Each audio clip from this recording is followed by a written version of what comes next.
club. According to a statement released by KPL Club, Silas died in hospital on Wednesday from head injuries sustained during the attack. Police say the alleged suspect is still at large. Akakata waya ile ambaye napeleka taa kwa huyo kijana akiwa ndani ya nyumba. Alipotoka nje alipata Cyrus, akamuuliza ni kwa nini unafanya hivi. Kijana rudi kwa nyumba, akachukua muti ambaye ni rungu, akamkonga kwa kichwa mahali hapa. Huyo kijana anaitwa Silas akapigwa kichwa na ndugu yake, akapasuka kichwa na akapelekwa hospitali, na kufika mwendo wa saa 9 hivi nikaambiwa ni kama amefariki. So far hatujashika, lakini tuko na familia hapa wao, sababu ni jambo ambayo ilifanyika kwa family, lakini baadhi ya yule mwenye alimpiga alitoroka. Nandi Senator Samson Cherargei says he will file a motion in Senate to compel Inspector General Douglas Kanja to appear before the House over police assault on youth playing pool in Nandi in January. Cherargei expressed concern that no officers have been arrested over the incident caught on CCTV, saying Kanja must explain why. He added that it is irresponsible to simply transfer senior police officers involved in case instead of taking stronger disciplinary action. Next week when Senate resume, we have brought in a statement to ensure he is summoned to appear before the Senate Republic of Kenya to answer on attacking innocent young people. I think it is now a criminal offense to be young in this country, because if they are not shot by the police, they are brutalized, they are attacked, they are clobbered, they are made crippled because of being young. Nyandarua Governor Kiar Badilisha is on the spot for allegedly breaking the law by transferring county functions to the national government without following proper procedures. The issue arose after President William Ruto visited the county and promised to build the JM Memorial County Referral Hospital, leading to the sudden termination of a contract with Blue Valley Enterprises Limited. When Governor Kiar appeared before the Senate County Public Accounts Committee on Thursday, the Auditor General's office said the county had earlier planned to build a medical complex at the same hospital. Termination of over 1.5 billion contract. That is not a matter that requires the professional opinion of the head of procurement. Or Governor, you ran a one-man show. You are the one who was doing everything. You excluded them. Chair, I started by saying that we asked for infrastructure support and it was declared. So the responsibility of procurement now went to the chair. How is discounting though? Honorable members, at this rate it appears we may not go beyond the gem. The US and Iran have agreed to hold nuclear talks in Oman today, as President Donald Trump issued a blunt warning to Supreme Leader Ayatollah Ali Khamenei. Iranian Foreign Minister Abbas Araghchi said that the meeting will start at 6 GMT in Muscat. The talks had appeared to be in jeopardy, with the two countries at odds over the location. Trump has built up US forces in the region and threatened military action in Tehran, does not agree a deal on its nuclear program, and stop killing protesters.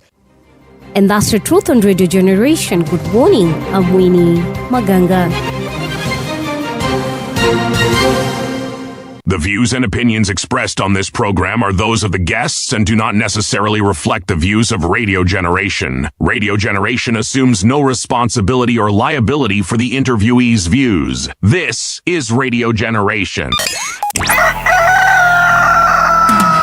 In the beginning, there was morning radio. But now there is Radio Generation's The People's Breakfast, curious and bold, getting facts from the shadows. That's what it is. Now, as the city wakes and secrets stir, a bright new voice shines. The People's Breakfast. Your morning, your voice, your journey. Good morning. Good morning, my neighbor. Welcome to the home of hard truths and bold insights, Radio Generation. Yes, indeed, it is Radio Generation. The time right now is 5 minutes past 6 o'clock. It is another day called Furahi Day, and we have got to give thanks because it's an amazing day. Is that not so, Mr. Muga? It is so, Mr. Movie. Yes, indeed. It's one of those days you get excited because you know, number one, new weekend, and then number two, new weekend. Two good and great reasons indeed, yeah? All right, so leo ikiwa Friday tarehe 6 mwezi wa Februari mwaka ni wa 20 si wa 20 lakini wa 2026, tunasema ya kwamba several things have happened, including some of them in history. I shall be giving them to you in a short while. And of course, you can find us across our social media spaces. That is at Radio Gen KE across all of them. And you can also find us on YouTube as well. That is Radio Generation Kenya. Kuna jamaa hapa anaitwa Don Sabwa. Don Sabwa amesema, Paul, good morning. Well, Don, good morning to you too. CT, how are you? How are you, thank CT? Thank you, Don. I am well, thank you, Daktari. And how are you? So, by the way, CT, what happened to Ngamia 1 and Ngamia 2? These are the oil wells in Turkana, right? They're there. Yeah. Hakuna mali zimeenda. The story of the oil in Turkana hasn't died yet. Yes. No. It everything that I have heard about it refers to contractual, should we say, twists and turns, yes, which are still being there are attempts to straighten it, and I'm certain that once it is straightened, yes, yes. But there was the narrative or the story that the oil in Turkana is what they call, I'm going to be native here, no technical terms, the heavy variety. Okay, it's heavy crude. Okay, I think you called it there's sweet and then there's sour. Sweet no. wait nanio Saa kuna wewe. Carry on. Sweet is the lighter one. That's what they call it. This one is the heavier one. And the thing about the heavier one, to transport it, and you actually need to heat the process in that system, because it by the time it gets to its destination, it's almost near solid. It is not that it doesn't have its uses. It does. Everything we dig up from the ground has got its uses. Yes, it does. It's just that the process may be a little more expensive. Okay. We may not have the technology, but it is not that it is not viable. But also in Turkana, one of the things that nobody talks about often was an aquifer that was found. Maji. Yes. They said it was a bit brackish. Unajua brackish? Brackish nile maji. Yeah, hard water. Ile ngumu. Tunajanga ya chumvi. Iko na chumvi mingi sana. Yeah, kiasi. But the thing is this. There's desalination processes, very advanced, which people use with seawater. Seawater, bro, is more, iko na chumvi kushinda hiyo. Ni kweli. Okay? So, and that is water that can actually keep the country going for 30 years. Yeah. Actually, I think at the time I had 70. When it was what, about 10 years ago. Okay, tupatie discount kidogo. Tupatie discount. Mimi nilisikia 30. Wala mimi nilisikia 70, but 30 years at the very least. Okay, 30, 70, sema 40. Tupatane pale katikati. But katikati itakuwa 50, but tuendelee. Yeah. You see, that resource is something that one has to ask, are we keeping it for the future? What are we doing with our natural resources? That's my question. My question is, have we actually done an audit of the natural resources that we have so that we are clear about what we have? Si ndio maana tuko na ile sovereign wealth fund. Bro, wajua ukishajua mko na wealth gani? Ndio mtakuwa na fund. Mtajua kwa your basic bro. Lakini your basic ni mzuri. Exactly. That's exactly it. When you have that, then you have a clear understanding of what can go into that wealth fund. True. The idea of the wealth fund, in my opinion, it's okay. Kama ile infrastructure fund, I am of the opinion we actually already have one. Yes. It's just we have several actually. When you draw the matters, logical conclusions, ziko nyingi. Ziko kadha. Yes. Naam. So now it's just a question of telling the wananchi, is the sovereign fund in the sovereign wealth tuko nayo? Ndio. And this is how we are going to use the sovereign wealth. See story unasikiaga from that ministry that's in charge, very silent. Well, we don't have iron ore. We have iron ore. Yes. Don't whisper. Yeah. We actually have iron ore. Say it out loud. Yes. Kuna mali inaitwa Mrima Hills. Hiyo mali nasikiaga unatajaga kama una whisper because rare earth baba. Ndio hizo sasa zile rare earth minerals bwana, zile ambazo zinatumika kushinda zingine bwana, ziko kwa simu, ziko kwa computer, wenye computer. Ndio ile ministry ya moja Ali Hassan Joho Basi. Wamesimamia rare earth minerals. Yes, so Okay. brother, ndio wako hapo. So these are things they need to speak about loudly so that the country can know what it is that we have and what we are doing with them. Good stuff. Right. Salamu zingine zimfikie ama zitufikie kutoka Nyaga Junior. Nyaga Junior says, good morning movie NCT, KU's finest. Huo ni wewe sasa brother. Anasema, you remind me during my time in JKUAT, KU walikuwa wanatuita Juja Boys na sisi tunawaita Githurai Mixed. I'm hearing of Githurai Mixed for the first time. Don't worry bro, sikila kitu kina wakati wake.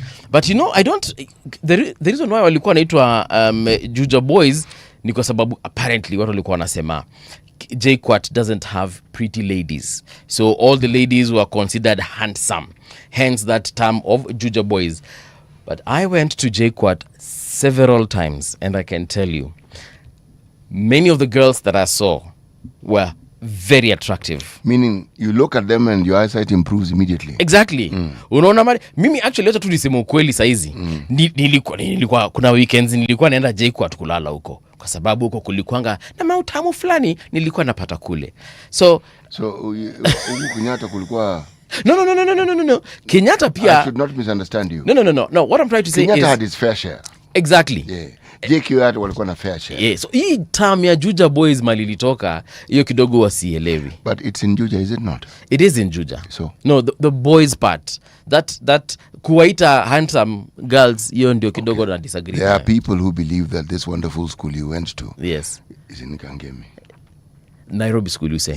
Yeah, okay. Huko nilisoma. Yeah, nilisomea Nairobi school. Okay. So mnaitwa these are things that are healthy. It means people can exchange banter with you. Right. Good thing.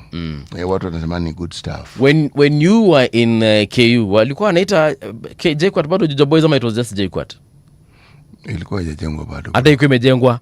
Oh, you know, I forget that ulisoma some decades before. No, let's be precise, previous century. Okay. So, I mean, you know what? It's okay. And then there's so anasema walikuwa wanaitwa Juja Boys na sisi tulikuwa tunaitwa Githurai Mixed. Okay, I didn't know about the Githurai Mixed. I like the Githurai Mixed. Marit anasema good morning kings and queens. Salamu za mvua tupu toka Bosongo. Chituka iko locked in. Bosongo inakuanga wapi? Uliza mtu ambaye ametaja hiyo Bosongo. But this is not the first time I'm hearing of Bosongo. I'll actually Google it. And then we have John Mutua saying, morning, my lovely radio generation. Today is my off day listening Mbuvi and my friend City boarding back home soon. No. John Mutua kifika tu hivi, njoo tunywe kahawa. Alafu kuna Perceptronium anasema ndio mzee. Bosongo sounds like iko huko side zake kwa kina Edna. Edna, Bosongo iko kwenu? No? Okay. Bwana. Just because kuna jina kwao mtu anaitwa Bogonko. So you think Bosongo is close to Bogonko. Ina sound kama Bosongo. Ina sound kama Bosongo. I could be wrong though. Sawa basi. Let's see what is significant about this particular day. Here we go. In 17 Chituka is duka in plural. So it's Kisi. Si nimekuambia Bosongo, kuna Bosongo town na Chituka ni Chituka isinetuka. Producer amejileta studio leo ili atangaze. Ameona ni kama kitoko atuelewi, akaona akuja atueleze. Haya, so tutafuta mtu ametoka Bosongo wakuja watuambie Bosongo anasemanga nini. So in 1788, Massachusetts becomes the 6th state to ratify the United States Constitution. Mwaka gani huo? 1788. Yes. Unajua ni miaka kadhaa because 1776 ndio waleta ile shida, ndio? Walizusha. So by 1788, Massachusetts joined other states, becoming the 6th one to ratify the United States Constitution. But also significantly, just hivi juzi in 1952, on February 6th, that is today, Queen Elizabeth II ascended to the throne. 1952, Queen Elizabeth stopped being Her Royal Highness to Her Royal Majesty. That is a couple of decades ago. And this happened here in Kenya, right? Yeah? Because when her father passed away, she was in Kenya. Alikuwa tree tops. Unajua tree tops? Yes, tree tops. was it in Limuru? Is it Nyeri, Limuru? bro. Nyeri, eh? Nyeri. Sawa. Now, because I remember even watching a short documentary on the same. There's another series by the on Netflix you can watch on this particular family. It's called The Crown. If you get time, and now we watch quite an interesting. But they have an interesting perspective on life, on the Crown, on the family, the Mountbattens. How jamaa? Your familia, yeah, the royal family basically. You do know that the royal family in Britain are Germanic. Yes, I know. And these when you watch, like I said, when you watch that program, you'll also see a lot of their relations with other nations in Europe. You're gonna pangwa, bro. And they were related. Like for instance, kuna queen to Victoria. Nam. You will find that at some point or the other, all the monarchs of Europe, as you know, them were actually cousins. Oh. Yes, I know. I remember clearly. Courtesy of Victoria. Umama Livuma. Ndio hivyo sasa. Kuna wakati monarchy ya German, monarchy ya Brito na ya Russia. Just do the whole thing. Walikuwa cousins. Yes. Okay. Yes. Cousin brother. Tupatie methali yetu ya leo. Bado tuko Cape Verde. Yeah, this is the final proverb from Cape Verde. You will love this program. Rats don't dance in the cat's doorway. Cats don't what now? Dance. They don't dance where? In the cat's. Rats don't dance in the cat's doorway. Oh. Paka ndio huyo. Uwezi enda pale kukatika pale mlangoni kwake. Wewe umeenda pale utasakata rumba. Kidogo utajipata anguka nayo, utapata tu umekula tu. Utakuwa soup. Ni kweli. I once witnessed our cat devour about 7 rats. So it was the mother rat and like 6 of her children. Manzali wakula. Were you stressed? No, I wasn't. But I was a very young person. I was below 10 years. You found it interesting? Yes. Nilikuwa naangalia hivi nasema yani anawakula raw, hawakatikati, aeke kitunguu nyanya, alafu akule na kaugali, anashika tu kama anatafuna na meza. Mwako na ka internal combustion mahali, hiyo nyanya na kitunguu iko huko ndani na fanya kazi. Sisi ndio tunapika nje. Yeye akiko kule. So rats don't dance in the cat's doorway. No, wanajua that is what one may refer to as a fatal error. Yeah. One moment you dance, the next moment you are kweli. I like that. Watu Cape Verde walikuwa na akili sana. No, they are an interesting lot of people. Yeah, sina wapenda sana. Wewe napenda wao kabisa. Very good man. Let's get on to radiogeneration.co.ke, and the first story you will see there, and they're coming in hot and fast. It might not be the first one when you check in. Hot and fast. But the first one at this time at 6:18. ODM rejects Azimio reshuffle, claims Oburu Oginga ignored. Tulikuwa hapa na Office of the Registrar of Political Parties na akatuhintia mambo haya. Hapo hint alisema. Yani baadaye alituambia if kama hajachapisha. Wewe kaanga ukijua. Si wewe. So the Orange Democratic Movement has formally rejected the recent leadership changes in the Azimio la Umoja One Kenya coalition, saying the process ignored established rules and sidelined its leader Oburu Oginga. The party claims that former President Uhuru Kenyatta, acting as Azimio Council chairman, moved to implement the reshuffle without involving all coalition members. In a letter to the Registrar of Political Parties, John Cox, ODM, and John Cox is the gentleman we hosted yesterday, John Cox, ODM, described the leadership changes as illegitimate and called for them to be suspended immediately. The party stressed that under the coalition's deed of agreement, leadership decisions must be made collectively. Bless you. Asante. Must be made collectively by all constituent parties. That is now ODM. Wale discussed na the Azimio partners when they were donating people to the government. Sasa siwache ni wasome ndio tujue hao watu wote ni akina nani. Kuna Orange Democratic Party, kuna Jubilee Party and the Wiper Patriotic Front. Not by a single person. Consequently, the meeting and resolutions were ultra vires in contravention of the express provisions of the deed of agreement and are therefore null and void, the letter added.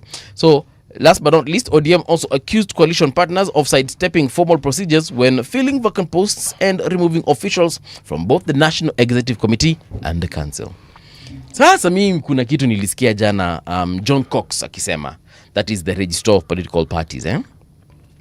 John Cox said that they usually follow the agreements that were deposited with him. So it could be an MOU, it could be an agreement like this one, or it could be a constitution of the party. He goes by what they themselves agreed on, yes, and documented. That's yes, what is his reference point. Kabisa. Yes. So wewe mkifanya vitu zenyu katika chama, at the end of the day mnaweza jipata mashakani ama matatani if someone moves to the ORPP and says, look, something is happening in the party and it was not agreed upon. There is a dispute resolution bit within the ORPP. Yes. Yes. Now, my question here is, yes, and you actually asked it, when ODM was having this broad-based agreement with the government of the day, that is the Kenya Kwanza government, yes, with UDA, yes, did they consult other Azimio partners? Yes, but the noise that was made then, they were clearly not consulted. At yes, least they gave the impression they were not consulted. Actually, we can answer that question quite easily here because, and we can actually refer to our previous interviews that we held with Martha Karua and Eugene Wamalwa. And we asked them, when Baba and team were joining broad-based, were you consulted? Did Baba call you? Did Nani call you? Did President Ruto call you to join in this? Because you were Azimio. And I remember very well Martha Karua saying that personally she wasn't called, and she was not party to this ODM agreement with the Kenya Kwanza government. Eugene Wamalwa said something similar. Anasema yeye hakupigiwa simu na mtu yote akaambiwa aende mahali popote, mahali kuna mikutano, hakuambiwa adonate MP, not MP expert kutoka chama chake. Na akasema hiyo kitu ilikuanga between ODM na serikali. Na akasema hapo Azimio haikuanga consulted. Kwa hivyo sasa tunasema vipi? Kila mtu si anafanya kinya anataka na kinya naona kinamsaidia. Lakini sasa hapo kwa appoint Stephen Kalonzo Musyoka kama party leader wa Azimio, I don't know if that is what they deposited with ORPP. We will know in the fullness of time, but yes, what seems to be certain, what is implied loudly, is that ODM abandoned Azimio. It's true. So the question they'll be asking is, why are you making noise now and you left? For all intents and purposes, without legally separating from Azimio, they've been doing things on their own. The argument about the sort of understanding, remember when we asked yesterday, he explained to us yes, how coalitions work in this country. Okay? Now, if there is a dispute, yes, clearly there is a dispute, right, they will go to the ORPP. The ORPP will refer to the documents that they lodged with the office. True. And they will say either sort it out or we have a dispute resolution mechanism, and we will see how best to go about it. But let me ask you, for like 2 seconds, let's even forget there's an ORPP.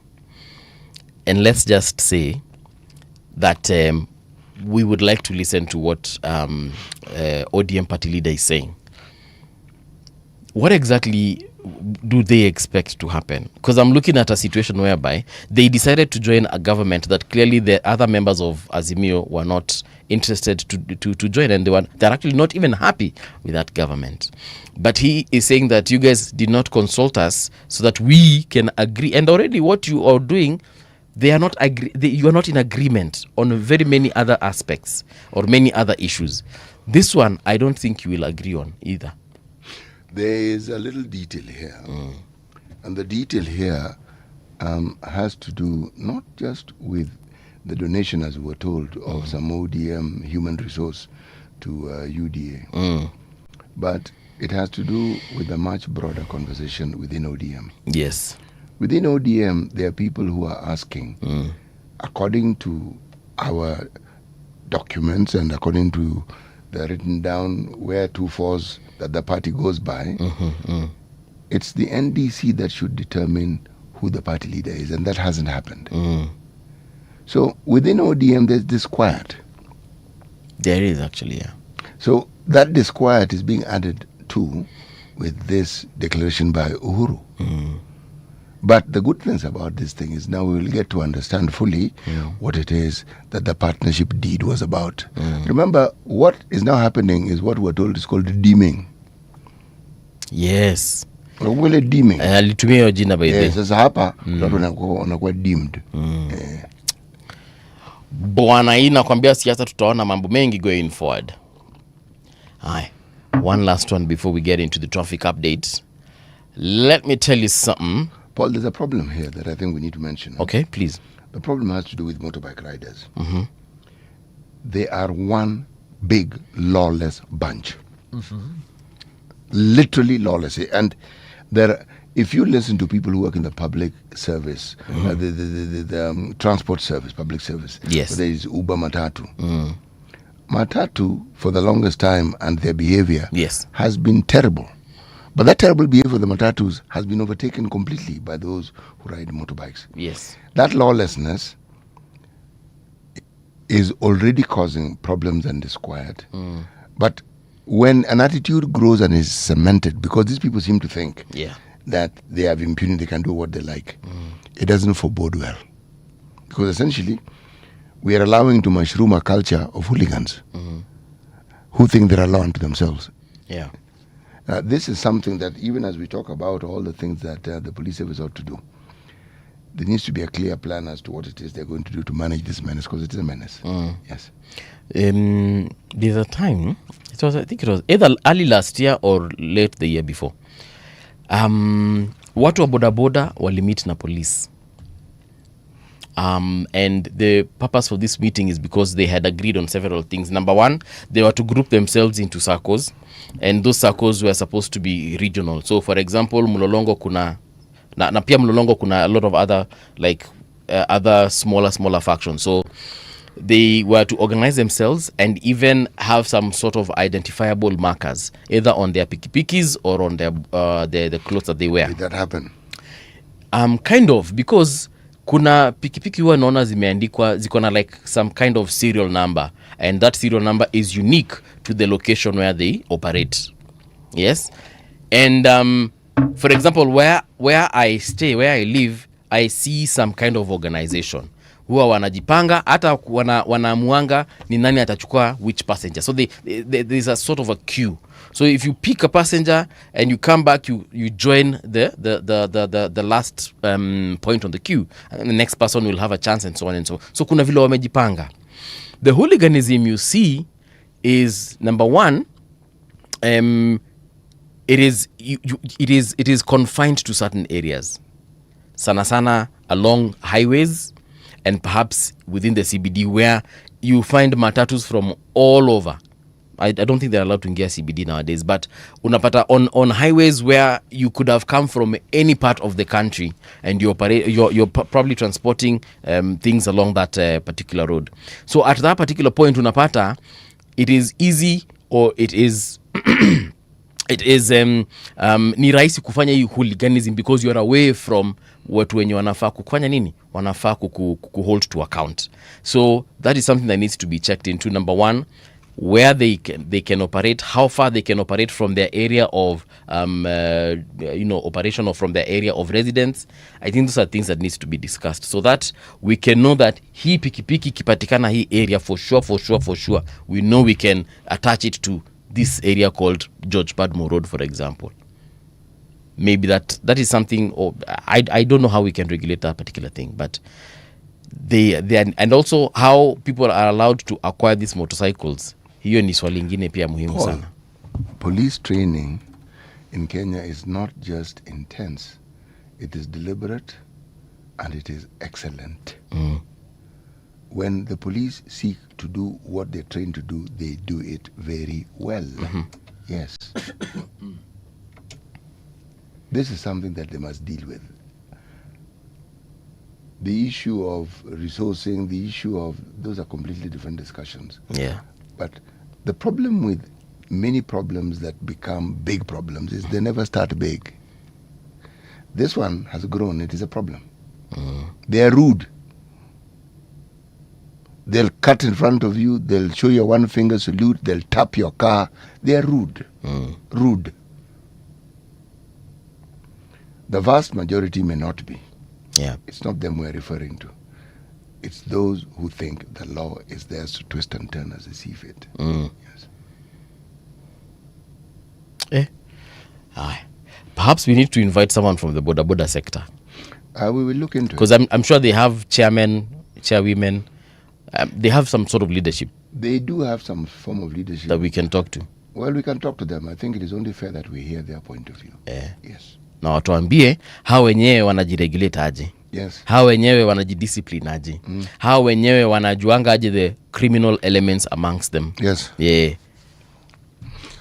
And the solutions, they were tupatie pia solutions watuambie how to deal with them in case of an eventuality. Tumegonga mtu, so how do we deal with it? Mtu ametugonga, how do we deal with them? I have never forgotten how they molested a young lady on Wangari Maathai. Oh yes, there was a video to that effect. Yes. That thing is still in my head. Ni kweli city. Mkiingia pale radiogeneration.co.ke, you'll see more stories. For example, Ruto condoles with Johnson Muthama's family over son's death and offers his support. Young Kenyans being taken abroad on visitor visas by rogue agents.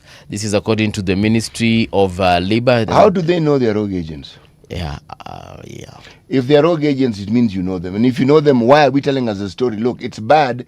You are a regulator. You're an overseer. And you're telling us that they have... Come on. You know, these stories are tiresome. They're honestly tiresome. There's a time we sat here with the PS from the Labor Ministry. Yeah? We did. We did, actually. We did. And we asked him all these questions. Yes. Ruth Odinga defends Sifuna in ODM row. Hiyo pia utaipata pale ndani. And then last but not least, Ruto's roadside directive exposes Nyandarua governor over 1.5 billion hospital project. And many other stories, including IBC appoints Moses Ledama Sunkuli as acting CEO until wajipange. Yeah. Right now though, wacha tuangalie kitu inaitwa trafiki, tujue kama mmekwama ama kama mnasonga. Traffic. So now, the situation here along Gong Road, the road is very clear this particular hour. You are moving quite well. Junction Mall 2 ndio ninaona kashida. But hako ni kashida ambako mshazoea na ni kafupi sana. It's a very small stretch of road. This is about 100 meters from what I can see. Beyond that, you guys are moving quite well. Raila Odinga Way looking fantastico. Langata Road also looking good all the way from CBD, or rather not from CBD, all the way from place in Ajitaje, Galleria Mall, cruising all the way to the CBD. You guys are looking fantastico. Hamna shida yote. Southern Bypass as well, no complaints. Mombasa Road, there seems to be traffic at the that stretch as you're approaching Nyayo National Stadium, but hiyo si ni kawaida tu kwa sababu ya nini? Kwa sababu ya roundabout ambayo inashikanisha watu wa Langata Road, Lusaka Road. Hapo lazima we expect a little bit of traffic, but you guys are moving nonetheless. Enterprise Road also looking clean at this particular hour, looking green, not a single red spot, not a single yellow spot.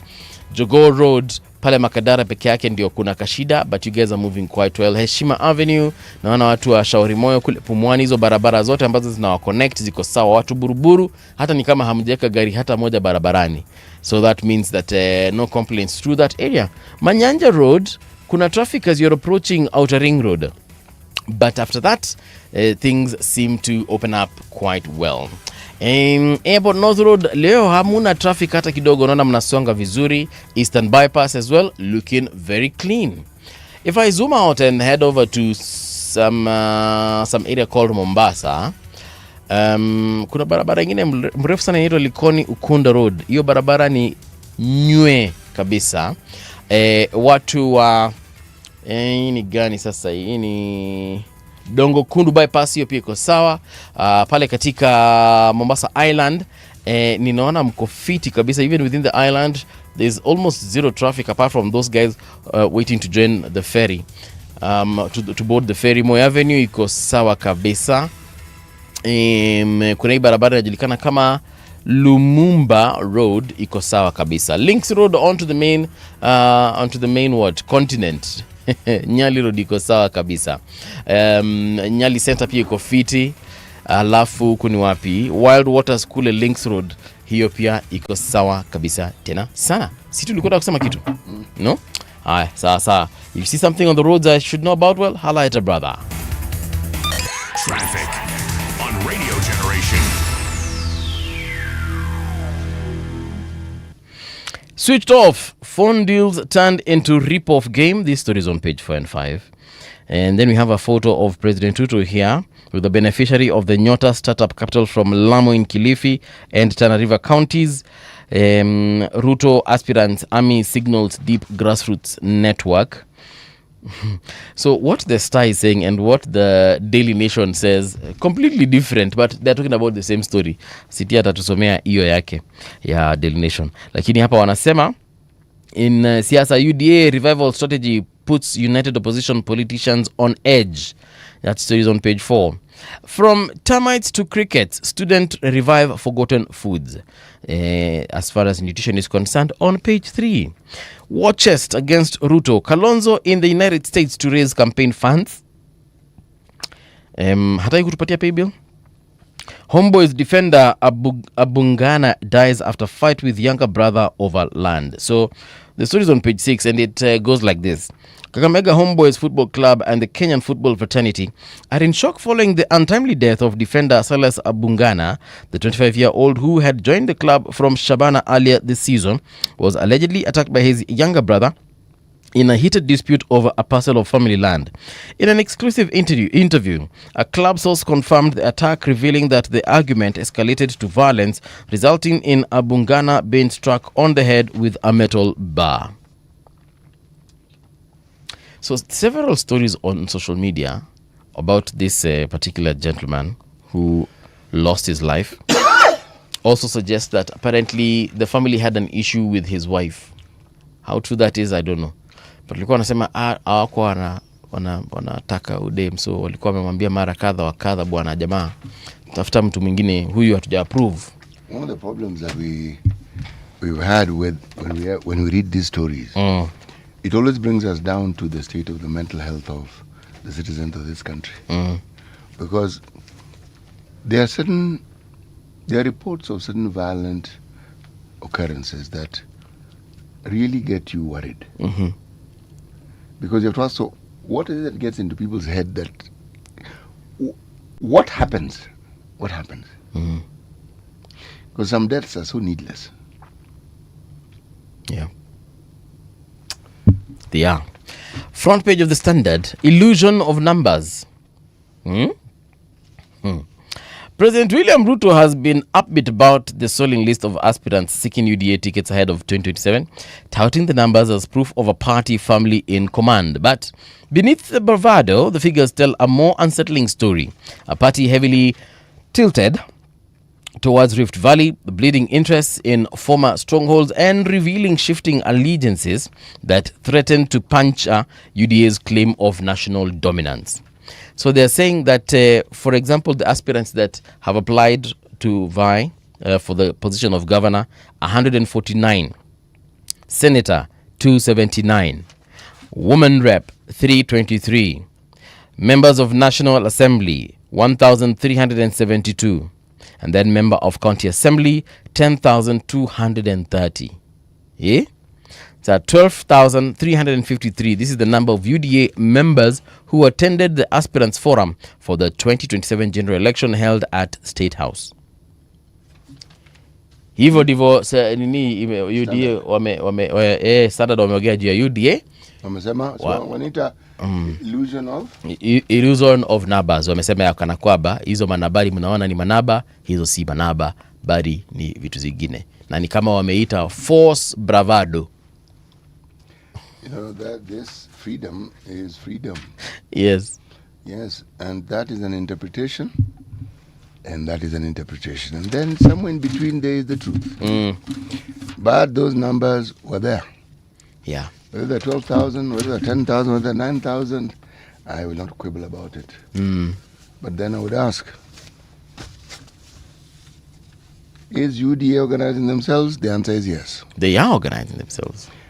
Do we read of other political parties organizing themselves? No. Well, we have seen Kalonzo has gone to the United States to fundraise. That's organizing. See, that's part of organizing. No. Just because nyinyi mumeanza na meeting, yeye ameanza na kutafuta pesa. What are you going to do with the money?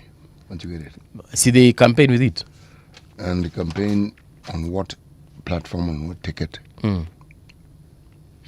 Wewe tusome kwenye gazeti yako inasema. Thank you very much. The Daily Nation. Rule of the jungle. Kenya human rights record remains deeply troubling over the past year. Captured by killings by security forces, shrinking civil space, and entrenched impunity, says the latest Human Rights Watch report. Okay? People just wanashtuka tu mtu ameshutiwa nako dead. Change of guard.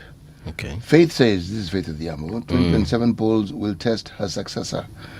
With the sun setting on the tenure of Faith of the Yambo as president of the Law Society of Kenya, she's advising her successor ahead of this month's poll to brace for tougher times in the run-up to next year's election, citing experiences during the Gen Z riots. Hiyo nao ni ukweli kabisa. Sawa? Anawaambia get ready.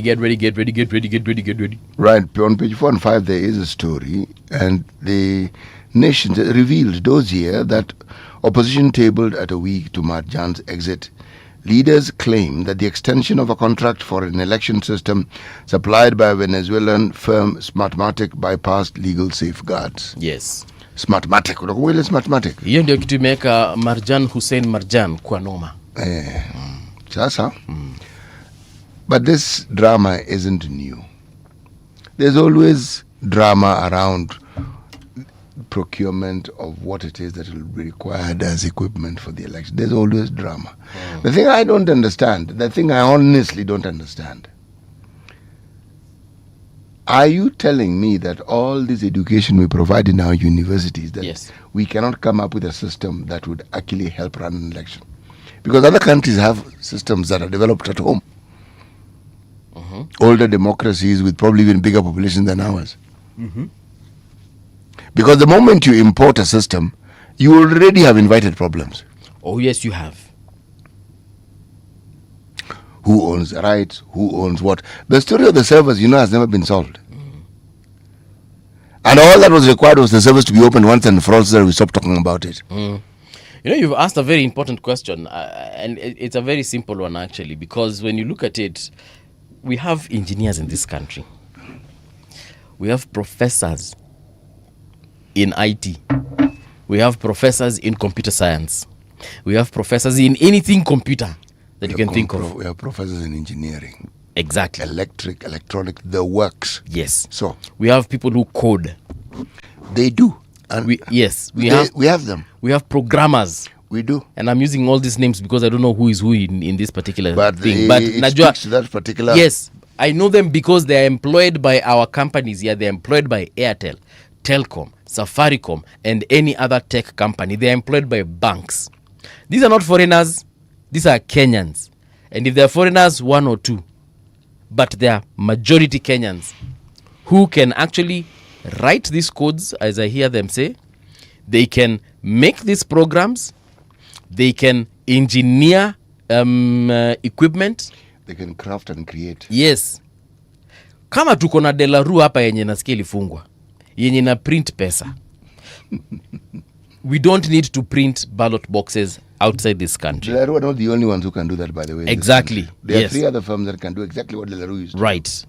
So if we have Delaru and 3 others, and we have got engineers and professors, what is stopping us from just doing those things in-house? Yes, why we have a 5-year hiatus.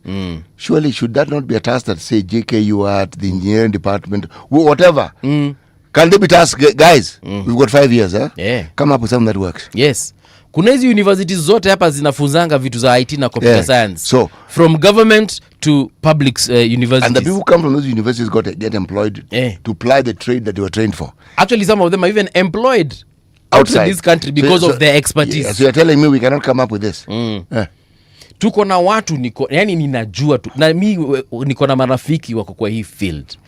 A couple of months ago, someone was there's a young man who was arrested because he hacked into a betting company's software, whatever, internal computer systems, and he transferred several millions to himself. He felt that his efforts required rewarding. He hacked a betting company, akaingia kwa servers zao, akajichukulia pesa, na akatulia na jamaa akashikwa, amekamatwa na DCI. I think he's somewhere probably anajitetea huko. Ambeka scholarship kidogo. And exactly. And he's not the only one. Oh no. So if it's hackers, we have them. By the way, na hii kwanza jana. Banks don't talk about it. Those fellows get hacked daily. As we are speaking, I can bet my life on this. There is someone who is trying to hack a bank somewhere, trying to hack an insurance firm somewhere, someone trying to hack something here in this country. So basically, what I'm trying to demonstrate here is we have the people and we have the technical know-how, and we definitely have the resources to have our own KIMS kits. We have the resources to have our own people manning and creating these programs. Why are we not using them? Why are we not building our own capacity? Why do we have to go to Venezuela? Why do we have to go to the United States? Why do we have to go anywhere? Why? Paper zetu zo print wapi Brazil? Ballot boxes. But there's usually quite a bit of a fuss. I think because it's the UK. You'll hear there's usually a fuss and a fight. Somebody wants the papers to come from the Middle East. Someone wants to come from where? Mwingine Malaysia ndio na print. God Almighty. There's never a shortage of drama when it comes to this. Lakini Professor Lumumba put it in very good words there when he was here the other day. Alisema, we just don't trust ourselves. And I would add, with good reason. It's just a very high level of mistrust. Kabisa. But there's a reason. Good reason, yes, you've said it. There's a very good reason. There's very good reason. Our lived experience is what has taught us to be mistrustful. Juu kama kuna team inajita Azimio, wanaweza amuka siku moja wapate a third of them have gone to the government. Literally, it's like they wake up and they find, haya, asa wameingia gava. And also the government just decides to make this offer to these guys. That is why we have that level of mistrust. So kuna watu hawezi trust hiyo kitu ikitengenezewa JKUAT. Kuna watu hawata trust ikitengenezewa KU. Kuna watu hawata trust ikitengenezewa Masinde Muliro. Kuna watu hawata trust ikitoka Venezuela.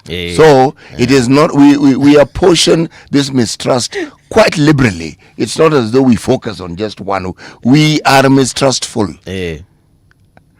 That, to me, is not a bad thing. And I'm going to explain to you why. Why? It is very easy to be taken for a ride. But, you see, our mistrust is laced with a certain leaning. We mistrust leaningly, if I may use that term. If somebody whom we favor comes up with it, we will trust it. Or at least we will say we do. If somebody whom we do not have kind words for, we will say, Mazi kitu kuna shida. Marjan is being pointed at. Do you think he's a sacrificial lamb? There's a bigger problem. No. I wouldn't jump to that conclusion because I haven't fully understood what it is that they're talking about. The issue of procurement, when it comes to, it's not just the elections. The elections are just emotive, so we focus on it. The procurement of services, did we not have issues, the procurement of the people who are supposed to build the Rironi-Mau Summit highway? Yes, we did. It's procurement. Did we always have issues with procurement? We had issues with procurement when it came to the SGR. We always have issues. And there are reasons why we have issues. We have the issues when we were told that the expressway was being built under some PPP or whatever terminology they used. So, if there's a track record of the words that are spoken with reference to what the government is doing on our behalf, and the deed matches the word, then the issue of mistrust becomes diminished. But if there's incongruence, one thing is said, then you look, another thing is happening, you wonder, I know too. So this is what was said, and this is where we are. So how? Government projects, our lived experiences, it may get done, but rarely does it get done the way it was supposed to get done. Okay. So even when it gets done the way it's supposed to, because we're already mistrustful, even when you don't understand it, you'll be speaking knowledgeably. I don't think this thing is actually quite the way it is. Because that is our leaning. Let me look at the Business Daily. Please do. The story on life here, Professor Otieno Abinya, he's one of the leading oncologists in Kenya. He founded the Kenya Society of Hematology and Oncology. Okay? He is now 75 and retired since 2022. Okay? But he still sees patients. All right? This is a story about 72. 75. 75. He's now 75. That guy is still young. He's very young, in fact. Copper waste, scrap metal now largest export to China. Copper waste and scrap metal is now Kenya's single largest export to China, making a shift in the country's export structure following closure of titanium mines in Kwale and lower controls on raw exports. Yani, you're saying we cannot understand if these guys are importing it, what are they doing with it? And we can't do what they're doing ourselves. Clearly, of course, ikifika China, wanasema inapelekwa China, eh? Yeah. Sidienda kurecycliwa. Wanatutengenezea masimu alafu wanaturudishia. So, Safaricom signals higher dividends with 34 billion interim payout. That one is simple enough to answer. Venture Fund Africa eats Africa Eats to list exchange traded in NSE. Africa Eats, a venture capital firm financing African companies in the agricultural value chain, is set to list at the exchange traded fund EFT on the Nairobi Securities Exchange. I have no idea what I'm reading. Let me just read it. Let me just read something which I understand. The next Financial Reporting Center chief executive is inheriting one of the most daunting assignments in Kenya. This is an article by Jahindi Kisero and it's on page 9 of the Business Daily. NSSF plans city center apartments in 30 billion project. Really? 60-story tower to be built on its CBD land. Fund looks to promote city center living. Does it now? The National Social Security Fund, by the way, has unveiled a 30 billion plan to build. Unaona procurement? Procurement. Nini? Procurement. Right. Apartments in Nairobi Central Business District to project intended to promote work and stay city center. The multi-billion shilling, this one, I'm not going to read it further for a simple reason. This is our money. Where's the public participation? Bwana? Lazima niulize. NSF. Hii pesa yetu mazee. Hii inataka kujua. Wameongea na nani? People like me, pesa yetu imekatwa miaka mingi sana. Na ujaona mahali SMS umeambiwa uende public participation? No. Email ujaambiwa notification yote? No, sijaambiwa. But kuna wanga na option ya kuuliza watu, kuwapigia simu. But of course. So I can call NSSF. Yes. It's called what? Pension Towers. Ama it's called what? No, Pension Towers hiyo ni tofauti. So I can call ili ko pale community, eh? Yes, ile pale ko community. And I tell them, yo, I have seen this thing going on and I haven't been consulted. What's the plan? I can actually do that, eh? Yes, they'll tell you the board decided board nini. Hii ni pesa yetu, si pesa ya board. Tafadhali. Siku moja situpigia watu live on air. I will call them when mazi tuheshimiane bwana. This you can't. We are supposed to be happy because you want to spend 30 billion of our money. And it's supposed to be a big project. Yeah. Tuambie mmefanya feasibility gani? What is it that you've done that indicates that this can be bought? What hii mambo yote hii, don't just bring it on us at Mataku that you've suddenly decided you want to build. You've been asked here by Hesbon Sidon nauliza Mbuvi, ask City if NSSF is working. It is working. Yeah. They collect your money if you are employed. Wanachukua pesa yako kila mwezi, so it's working. Yes. Work is stop, then you know it's not working. Yes. And that they're announcing that they want to spend 30 billion of our money. Yeah. It's working. Haya, Hesbon, I hope umesikia hiyo. Elvis Etienne amesema good morning Mbuvi and City. The reason for JKUAT being called Juja Boys is because at the time, courses being offered then were mostly technical. Courses such as engineering, meaning ladies were few. Okay. Thank you, Elvis, for that clarification. You do know that the specialist universities were set up for a specific purpose. Okay? But we bastardized all that. It's not that you shouldn't offer more courses, but the leaning should be what it was intended for. An agricultural college should be an agricultural college. Yes. Involved in not in just teaching, training, research. That's where we should be coming up with ideas about how it is we can improve our yield. What KARI, which is now KALRO, used to do is what universities should have been doing to support activities of that sort. So as an agricultural country, beyond just having our inventions like certain grasses that were invented, I'm using the word invented deliberately, yes, by Calro, are what is used in Brazil and other places like Australia. Hapa Kenya hii.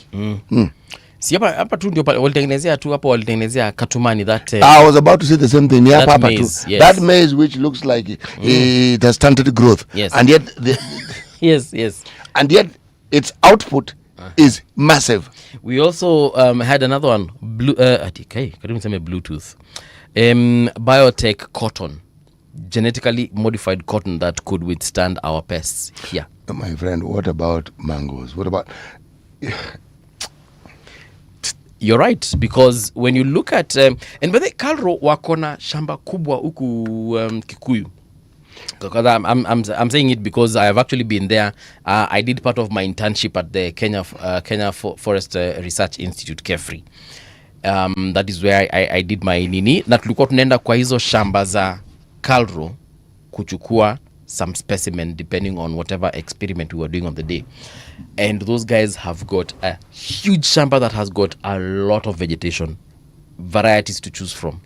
So I can tell you for a fact the amount of research at Kalro is crazy. It could be infinitely better. Kalro has downsized. What it was and the stations that they had all over the country, research was being conducted in areas, and the research was specific because you would then meet the needs of those areas. There was a huge Kalro set up in the size of Cliffy. One doesn't hear of it anymore. They have been all over the place. Chief haikuanza tijana. Yeah. Okay? It's what I lament.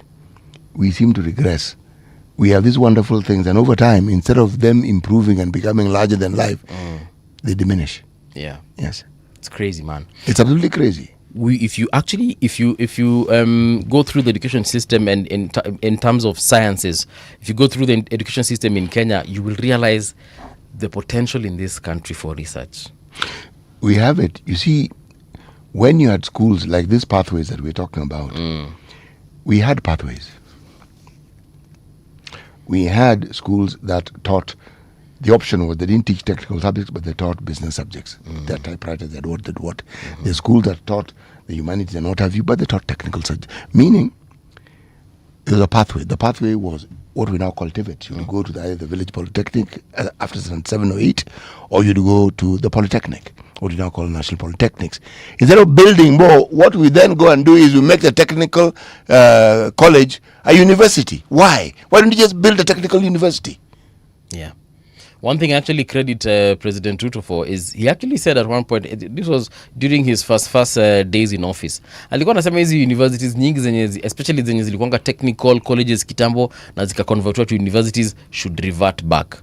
And he was saying it's because they are now losing focus. They're doing so much and they are unable to focus on their main core business. So they cannot achieve what they were purposed to achieve. Exactly. That is the reverse gear that I'm saying we keep engaging in. We have this beautiful structure that meets our needs. Now, God knows how many decades later, we are now back to what we had before. Yeah. We have Douglas Kibogonga anasema, morning City, Paul and Edna. Perth is doing good. Schools opened on Monday. Marketing your show to our friends here in Australia. Kind request. Invite Professor John Lonyangopuo on university issues. Lonyangopuo was my principal back in Chepkoilel campus and went to become governor of Turkana County. All right. I didn't know that. And then Edwin Momanyi amesema hivi. They are looking to build a tower, yet the former Nakumat lifestyle one stalled for ages before they continued construction to barely a third of the initial number of floors. I think he's talking about NSSF, eh? It's used to NSSF or Achebwana. This one I'm not buying. It's nonsense. And I mean it. 30 billion. Can't go around spending our money and we've not been consulted, for heaven's sake. Yeah. Nakumat lifestyle ilikuanga ya NSSF, eh? Look, project? NSSF building, unaona ukitoka town. Yes. Pale karibu na Pan-Africa. Yes. That's Pan-Africa, that's NSSF building. That is the first building that made me understand something called a cost overrun in building. We're not in the billions. That was the era of the hundreds of millions. Yeah. Colossal amount of money. Of course. Okay? But the building stands. It's a beautiful building. All these years, it doesn't look like it has grown old. Meaning somebody built it well. it was done well. It has stood the test of time, because that thing was built a long time ago. Okay, and it still looks good. Now, we didn't have the constitution we now have. Now we have a new constitution. Yeah. And you really do need to consult us. Tutapigia sasa tuulize. Oh yeah bana, amjatupigia simu. As we figure that out, here's the news with Winnie Maganga.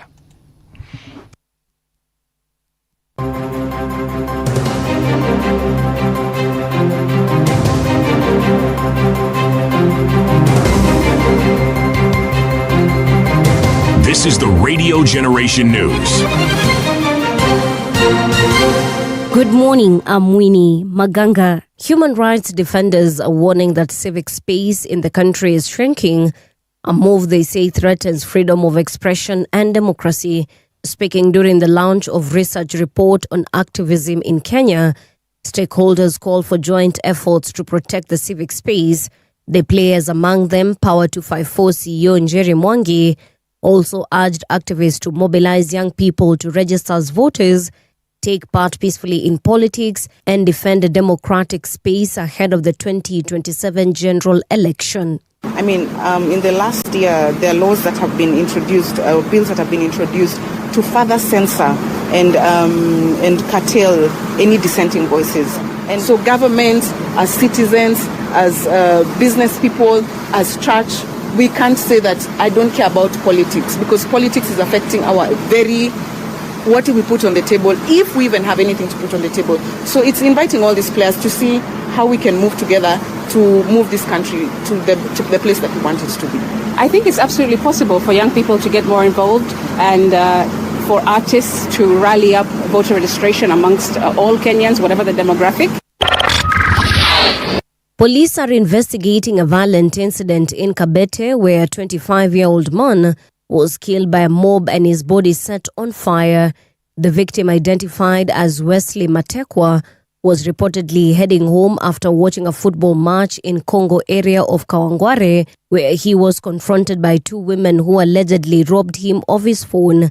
Witnesses say that he tried to follow them. The women raised an alarm accusing him of theft, prompting members of the public to attack him and finally set him ablaze.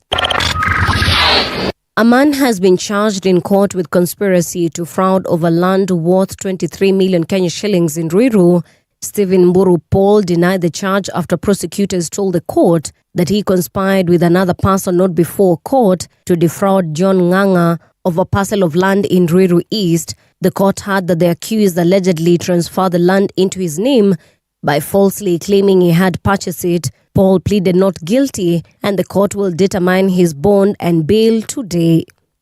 Conspired to fraudulently transfer the said parcel of land to your name by falsely pretending that you had purchased the same, a fact you knew to be false.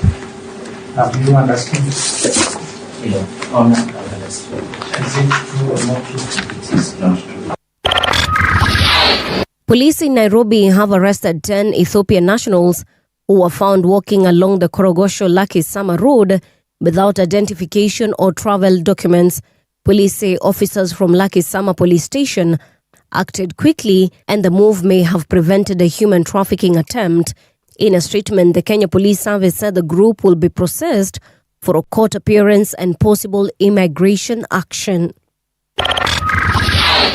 The US and Russia have agreed to re-establish high-level dialogue between their armed forces. The announcement came after a meeting of a senior US and Russia military officers in Abu Dhabi in the margins of talks about the war in Ukraine. In a statement, US-European Command said the renewed dialogue will provide consistent military-to-military contact as the parties work towards a lasting peace. And that's the truth on Radio Generation. Good morning, I'm Winnie Maganga.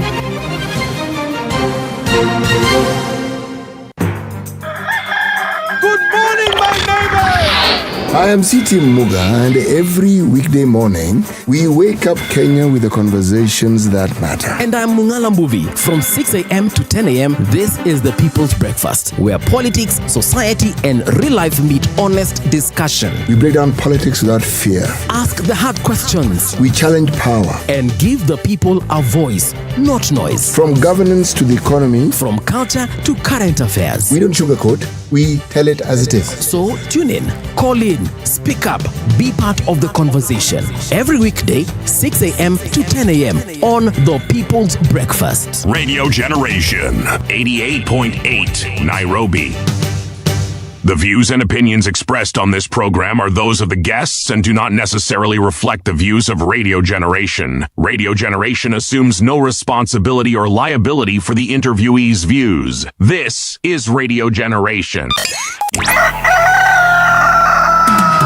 In the beginning, there was morning radio. But now there is Radio Generation's The People's Breakfast, curious and bold, getting facts from the shadows. That's what it is. Now, as the city wakes and secrets stir, a bright new voice shines. The People's Breakfast, your morning, your voice, your journey. Good morning. Good morning, my neighbor. Welcome to the home of hard truths and bold insights, Radio Generation. Yes, indeed. Welcome to the home of hard truths and bold insights, Radio Generation.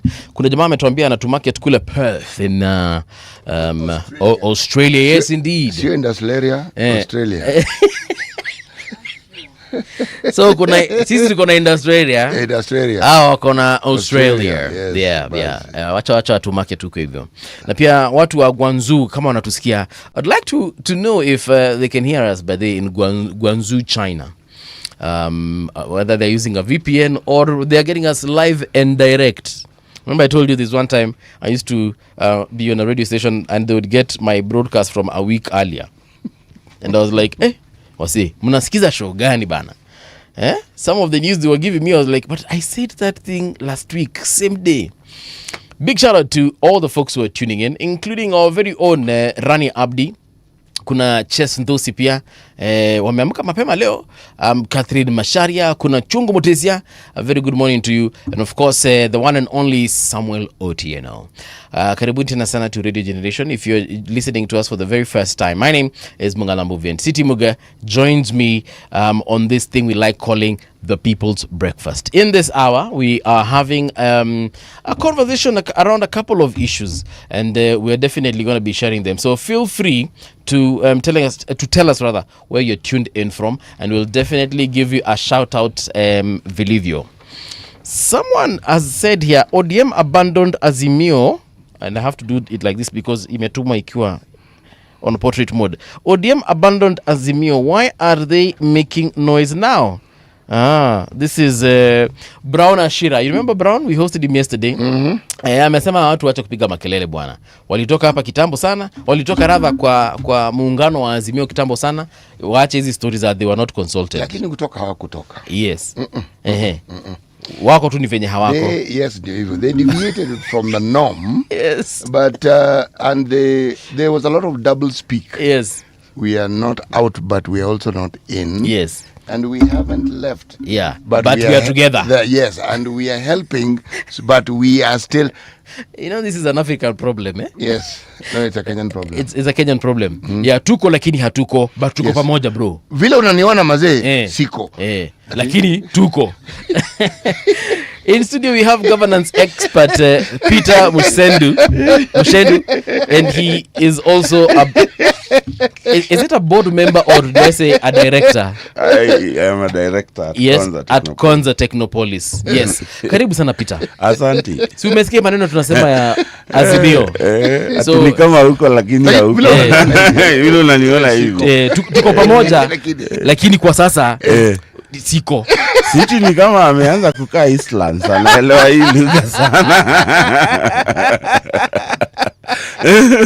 Let me tell you. I don't know whether when you're growing up, you would your father would have a small radio to listen to news, Then for some time you realize he doesn't listen to news. Yes. Atumiangi yako ka radio. Na unakaangalia tu hapo mwezi wa kwanza, wa pili. So after 2 months una realize ni kama mzae alisahau hii kitu. Sasa hii kitu najipanga nayo. And the day you pick it in the evening, that is when you realize that it is only that he does not touch it. But he sees where it is. Unasikia jioni nani alitoa hii kitu? Sasa hiyo ndio story ya ODM. Who told you that we were done with Azimio? We are the Azimio. Sisi ndio Azimio. Without ODM, Azimio cannot exist. Yes. And that's what has happened. You realize that Uhuru and company realize that it's slowly like ODM is working with government. Now we can go ahead to repress. Yes. And then they realize, Kube, these guys are mark timing. Wako tu pale wana watch. Who told you we want to leave? Yeah. Who told you we want to give you our house? And I think that is the whole thing with ODM. So, but isn't that unfair though? Sasa kama ulishatoka ni kama tukitumia knowledge nyingine. Hawakutoka. Okay, it's like when you acquire another woman that you are having fun with. So your wife is out in the cold. So you want her to continue being in the cold, sure. This conversation, let's get it right. You acquire another woman. Another woman. We actually never acquire women, they acquire us. Just so that you understand. City bana, you understand what I'm trying to say. Easy stories are semantics. But whatever the case, the point is you are now with another woman. Now you're right. Yeah. This woman is giving you all the pleasures of life. Sasa umeacha huyu mtu mwingine hapa anakula baridi. Si huyu mtu pia jipange. But you see, you have not filed for divorce. Yes, you haven't. So if you want to actually me to leave, you would need to do the right thing, and is to file for divorce. So through civil proceedings, we can now separate. And you realize that ODM was the biggest shareholder of Azimio. And even if you look at it, it's like if you look at the setup of our companies and limited companies, those that are trading, there is that particular person that you will hear has 30%, 40% control. Large shareholder. The large shareholder. And if they withdraw, that company goes down. Yes. You know, and that is the case of ODM. ODM was almost 60% of Azimio. Yes. Yeah. You cannot claim to be Azimio if the largest shareholder has withdrawn. Okay, so because the only thing that happens is by law, through our company laws, is that if I decide I want to withdraw my entire investment, that particular investment stands dissolved. Yeah. And therefore, you cannot claim to be Azimio if the largest partner is not there. And therefore, I want to think that because ODM and the current ruling administration have not really formed what is known through the Political Parties Act, a post-election coalition. Yeah. For now, it is just a working arrangement that they have sat and they have agreed to work. They have not filed a new post-election coalition with the Political Parties Act. So therefore, how can you claim that, it is innocent until proven guilty?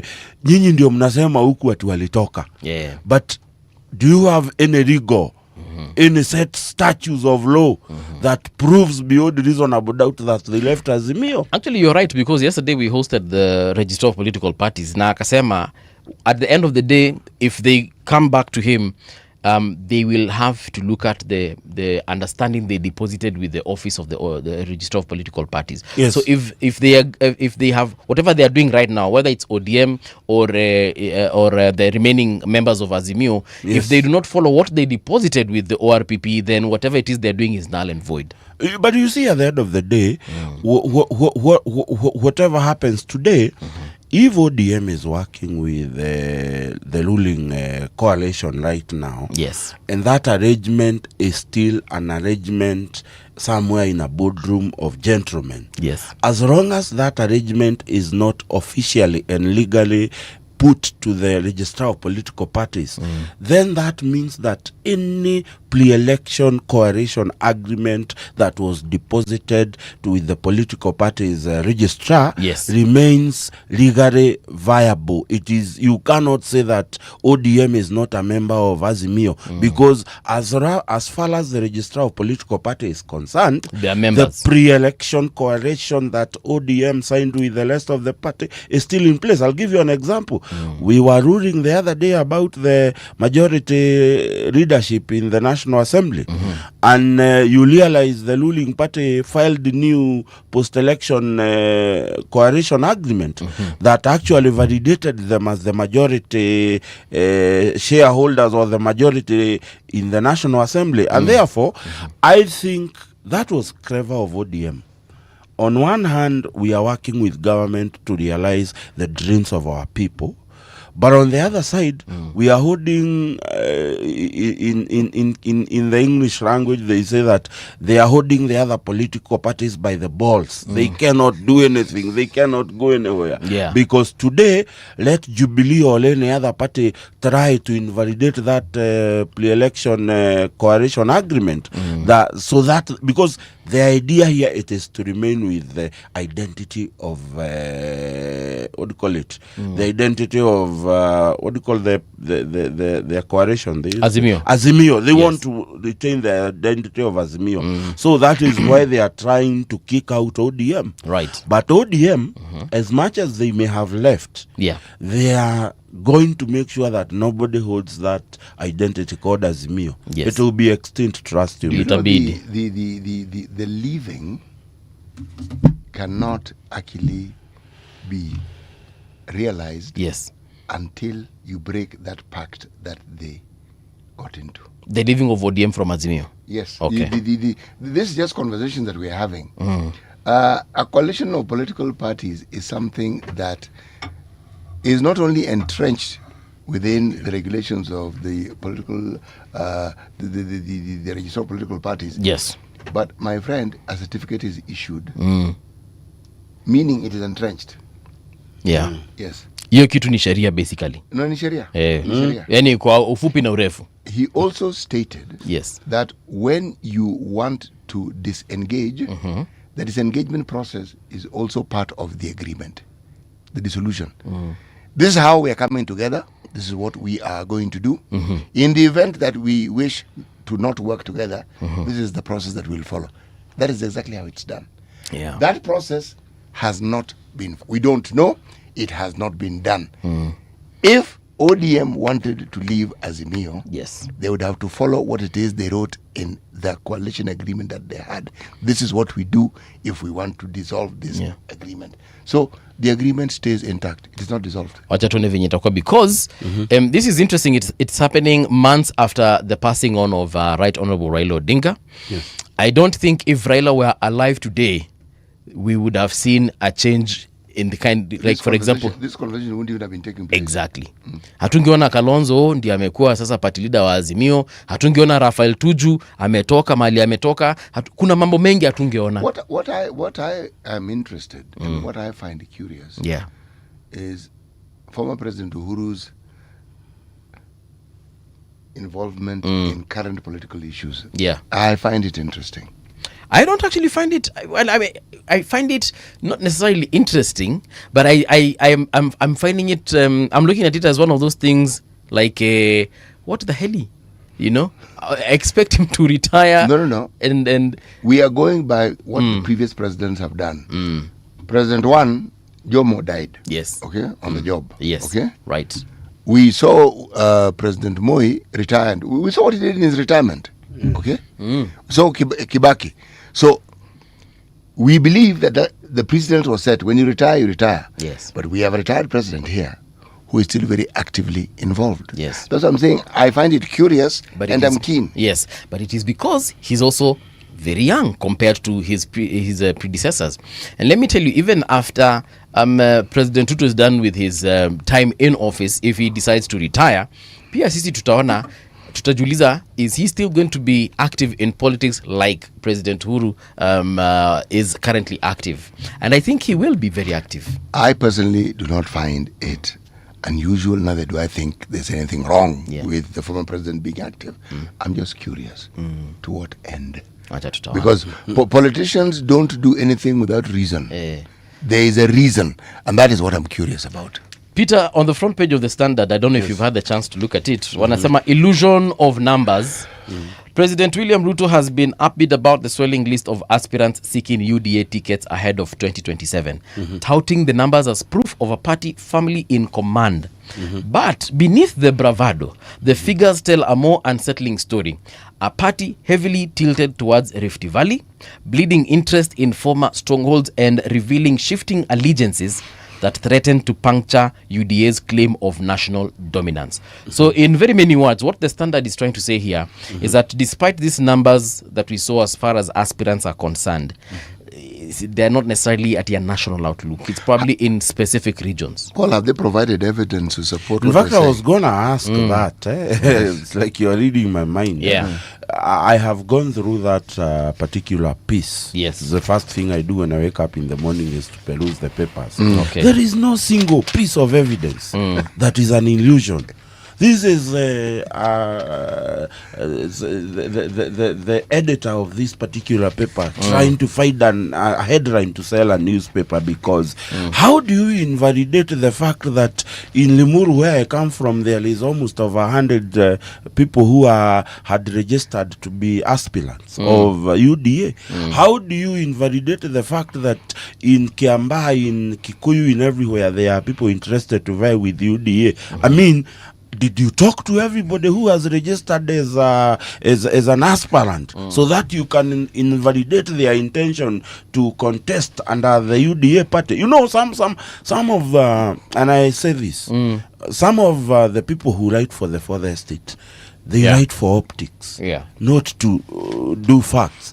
And they are looking, and I am aware that most of these papers, there is a very huge meeting of deciding which is going to be the headline, which is going to be the catchy one, which is going to sell. Because I am inviting you to look at that article all to the head and give me a simple evidence of what they are talking about illusions. Yes. Because you cannot invalidate that 12,000 competitors who want to be MPs, who want to be senators, who want to be governors or MCA, gathered in State House and they want to vie with UDA. Yes. Let me tell you, there's one thing I am liking about what the president is doing, because I invite you back to 2002 when we dismantled Kano. And again, Baba was very instrumental, because Kano would break the day he became the Secretary General. And it was not, you know, did you ever live to think that you would see the late Joseph Kamodo defying the president? That was Baba's creation for you. He defied the president for the first time. So, fast forward to 2002, and we have it was called the NAC, Administration, Rainbow Coalition, aka Mwenge. That outfit would not rule for the second term in the year 2007. We literally formed a whole new outfit so that we can win an election. Fast forward to 2013. That one was COD, eh? Yes. Yes, not COD was on the opposition. You had another outfit done by His Excellency President Kibaki to win the 2007 general election. Right. Then come 2013, Uhuru comes with his TNA, Ruto comes with his URP, and they formed a coalition called Jubilee Coalition. Again, that outfit called Jubilee Coalition could not win. So come 2017, they had to fold TNA, fold URP, and form Jubilee Party, a whole new party. Since President Moi left and since Kano left, no singular party has defended its leadership through the same outfit. And what the president is trying to do is to ensure and show people that a political party can survive without needing to rebrand, without needing to change, because he is not looking to form. I have seen that conversation, and elsewhere with City we have discussed this, that people are saying the president will now look for another vehicle. He cannot use UDA. It is no longer popular. And the president is trying to distort that notion that in Kenya, a political party can only rule for a particular term, that if you have to retain your leadership, you have to form a new outfit. But of course, we will have new coalitions, but the president wants to remain with the identity that is known as UDA. And he is very spot on in terms of popularizing the party, because one of the reasons why parties have not been able to defend their leadership and people have to look for new outfit, it is because people have not have no interest in investing in political parties. They have no interest in popularizing political parties. If you ask the registrar of political parties here, he will tell you about the political party fund.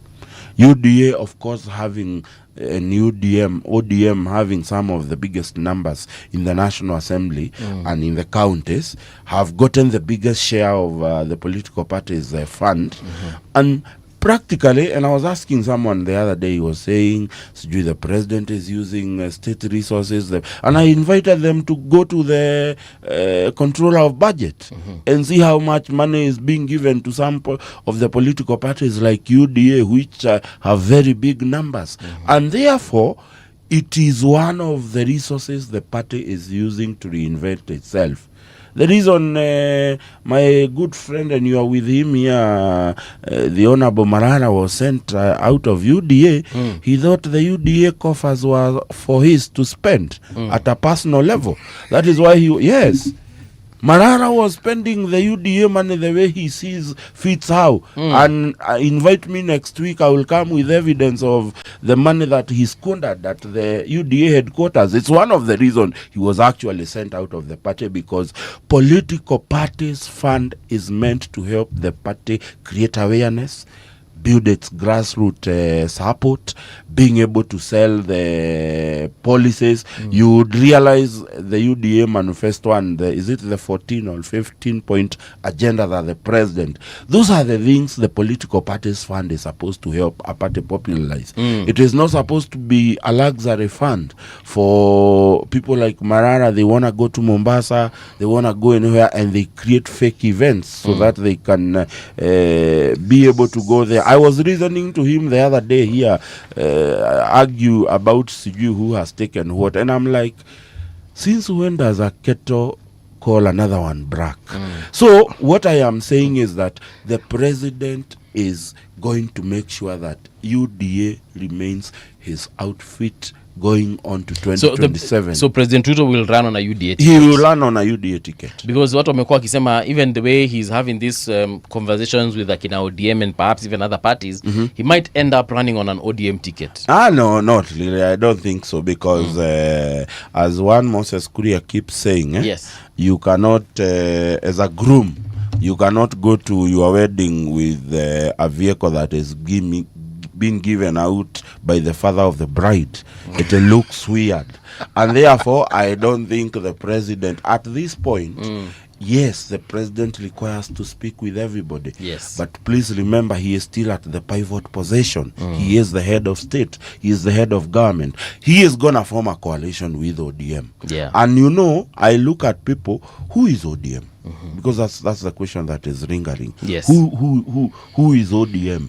Or who is holding belief for ODM? Like when you ask who is ODM, do you mean who is in charge of ODM? Exactly. The leadership of ODM. That's the whole point. All right. Because that has been a subject. You have seen a function that has decided to set itself. Yes. The likes of Anyang' Nyong'o, the likes of the Siaya governor. It's called Orengo. James Orengo.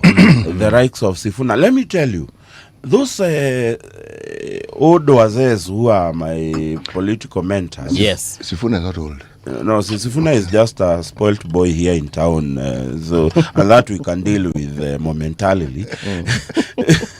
You see, let me tell you, and I invite you to history. Tell me, you have ever seen one Professor Anyang' Nyong'o campaign in Kisumu?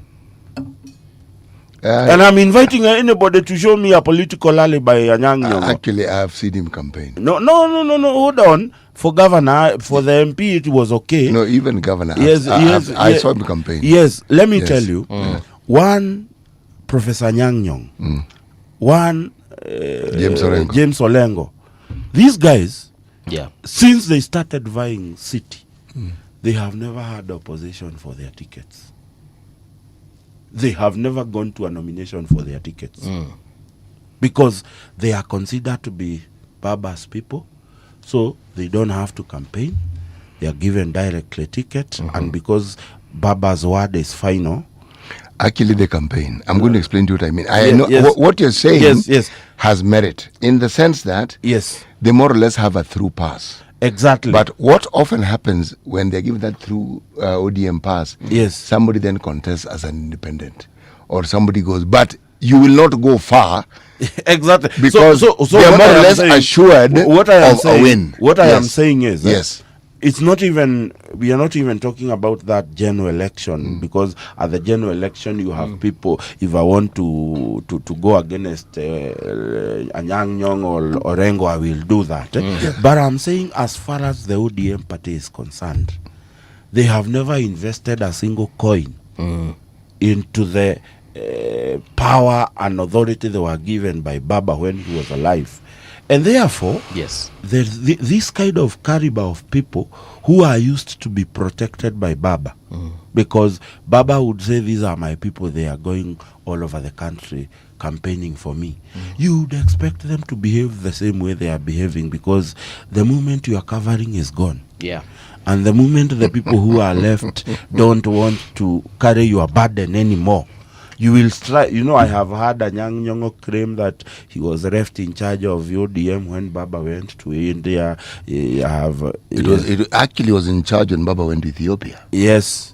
For that I remember. But you see, at the end of the day, and that's what I was asking, who are the decision makers in ODM? Forget who was imaginarily told you are in charge. I was present during the homecoming ceremony of Grande Zwanga when he was made the chair of ODM. When Bandi joined the government. I was there. I was in Homa Bay that particular Sunday. And I heard Baba very clearly, and I wish you can get, because I believe it was online. You can hear him talk about the reason why he made, there is a name they call Gladys Wanga in Luo language, I can't remember the name, why they made her the leader. And he said that he did not want competition of people who thought that they would become the chairpersons and the whatever. So he thought that... he chose someone neutral. Yes, he thought that Gladys Wanga, being a woman and being less controversial then, would be able to be in charge of the political party. And therefore, what I am saying is that if you look at the hierarchy of ODM leadership, even if you interest and look at their party structure, which I have gotten through, I don't think that the likes of Sifuna have a long life in ODM. The rebels in ODM. I have a feeling that... Why do you think not? I have a feeling that... where would they go? You know, if today you are left such a huge political capital like the one Laila had invested for years, the best way to be able to handle such political capital, because I can tell you, it does not matter whether it is William Ruto or any other person. The caliber of ODM politician, you cannot bring them together now. The only available option, if I was the one playing the politics, I will gladly play divide and rule. I'll ensure that I have a conversation with City one-on-one. We are discussing at this level. I'll have a conversation with you. We are discussing at this level. I'll have a conversation with Babo Wino. We are discussing at this level. I'll have a conversation with Funa. We are discussing at this level. Let me tell you, even the Bible records that one time God seated in heaven, when human beings decided to build the Tower of Babel, he was having conversation with the heavenly beings, and it's in the Bible. And he told, they said to themselves, if we allow these people to speak the same language, their intention and their resolve, they will build this Tower of Babel and it will reach where we are. So what are we going to do? We are going to ensure that we scatter them by bringing multiple language. That if I tell City bring me a stone, he brings me mchanga. So that is how the Tower of Babel. So if I was President Ruto, unfortunately I am not, I will ensure that I scatter this thing like the tower. Because I think that I don't know city that everybody respected Laira in Luo Nyanza. There are those who had respect for him, but there are also those who feared him. There are also those who toe the line, not because they wanted to, but because the circumstances of politics at that time. If they wanted to survive in politics in Luo Nyanza, they had to follow a certain path. The consequences of defying him would have been exactly. Do you think that will still be the case in this right election? now? Right now. Actually, yes and no. I'll tell you why I'm saying yes and no. You see, the people always use a word that has very, very, very broad interpretations. The word is legacy. If Raila did not have siblings and Raila did not have children, then his political legacy would have been in serious doubt. If Raila did not have siblings or did not have children who are involved in politics, then his legacy, we would say, would be confined to the memories of the person he was. Yes. We know the name Kenyatta because Uhuru is in politics. Yes. Kibaki we speak of fondly, but there's nobody in the Kibaki family who is actually in direct politics. Yes. The name Moi for the longest time has been placed because his son was senator. Now, when someone who had the power, the magnitude of power that Raila had, passes away, unfortunately, what sets in motion is a lot of confusion. The confusion begins with people trying to find a niche for themselves where they themselves can be a center of power. Yes. But the memory of Raila still lingers, and the people who hold that legacy are his children and maybe a sibling. Okay? Now, if this particular scenario plays out in a political party, I don't subscribe to this view that the president may scuttle. The president may try to bring a situation that benefits, may try. But for there to be separation, somebody has to comply. It's like the members of parliament. Yes. This story of capture, I don't buy it. That isn't capture. Yes. That is a willing buyer, willing seller situation. Okay? The people who are in parliament have a commodity that we gave them. It's called representation. Yes. That is what they use to barter with. The executive may offer something. Yes. You have the option of refusing. But when they comply, then the word capture comes in. I don't know people who have had guns put to their heads. What I see is somebody who sees benefit, who sees benefit and goes towards the benefit. And they prefer that benefit that way. So you have the executive and parliament now playing ball to the detriment of the citizenry. If you move to political parties, a time will come when there will be a balance. This is not the time. Yes. Right now, you are going to hear different voices saying different things at different times. Okay? Yes. They can have a conversation among themselves and arrive at a consensus. That also hasn't happened. What we're seeing is literally two factions. Literally. That particular bridge, that particular gully can actually be bridged. But certain things need to happen before that can happen. Now, back to the question of elections. Whether people will be elected on ODM tickets, yes, they can. But the direct nomination process that previously guaranteed certain people, that one is gone. It's not that. That one is gone. That particular power that was vested in Raila Odinga, gone. Yes. So now, there's an opportunity for you to actually present yourself as whoever it is you think you are, and for the people to decide whether they're going to elect you or not. Yes. Luo Nyanza considers the party of choice for them is still ODM. Yes. All right? Yes. When that changes, we will see. Yes. As of now, it hasn't changed. Yes. Yes.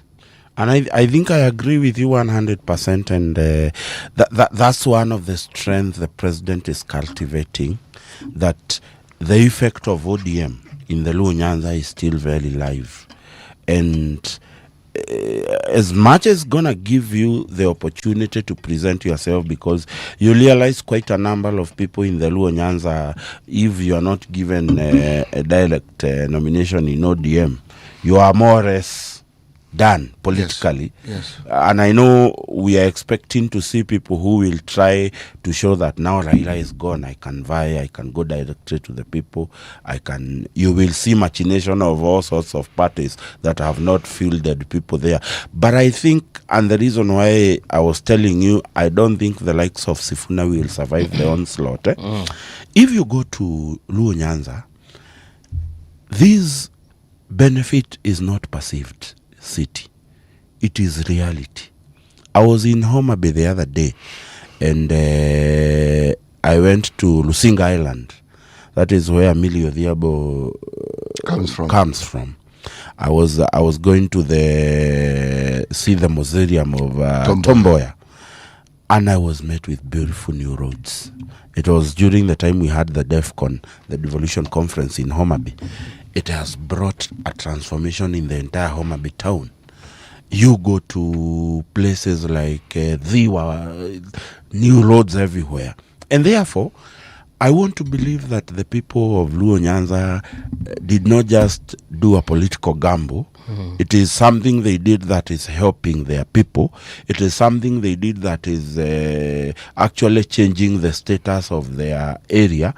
And you know, when you taste the goodness of government, you will work all you can to ensure that you remain with that status, because I don't see the relationship between the president and the Luo Nyanza as just a political relationship that is not going to be of benefit to the people of that region. If you go there today, you will see some of the staled roads are doing very well. You go to places like Kakamega, we have very nice roads coming up.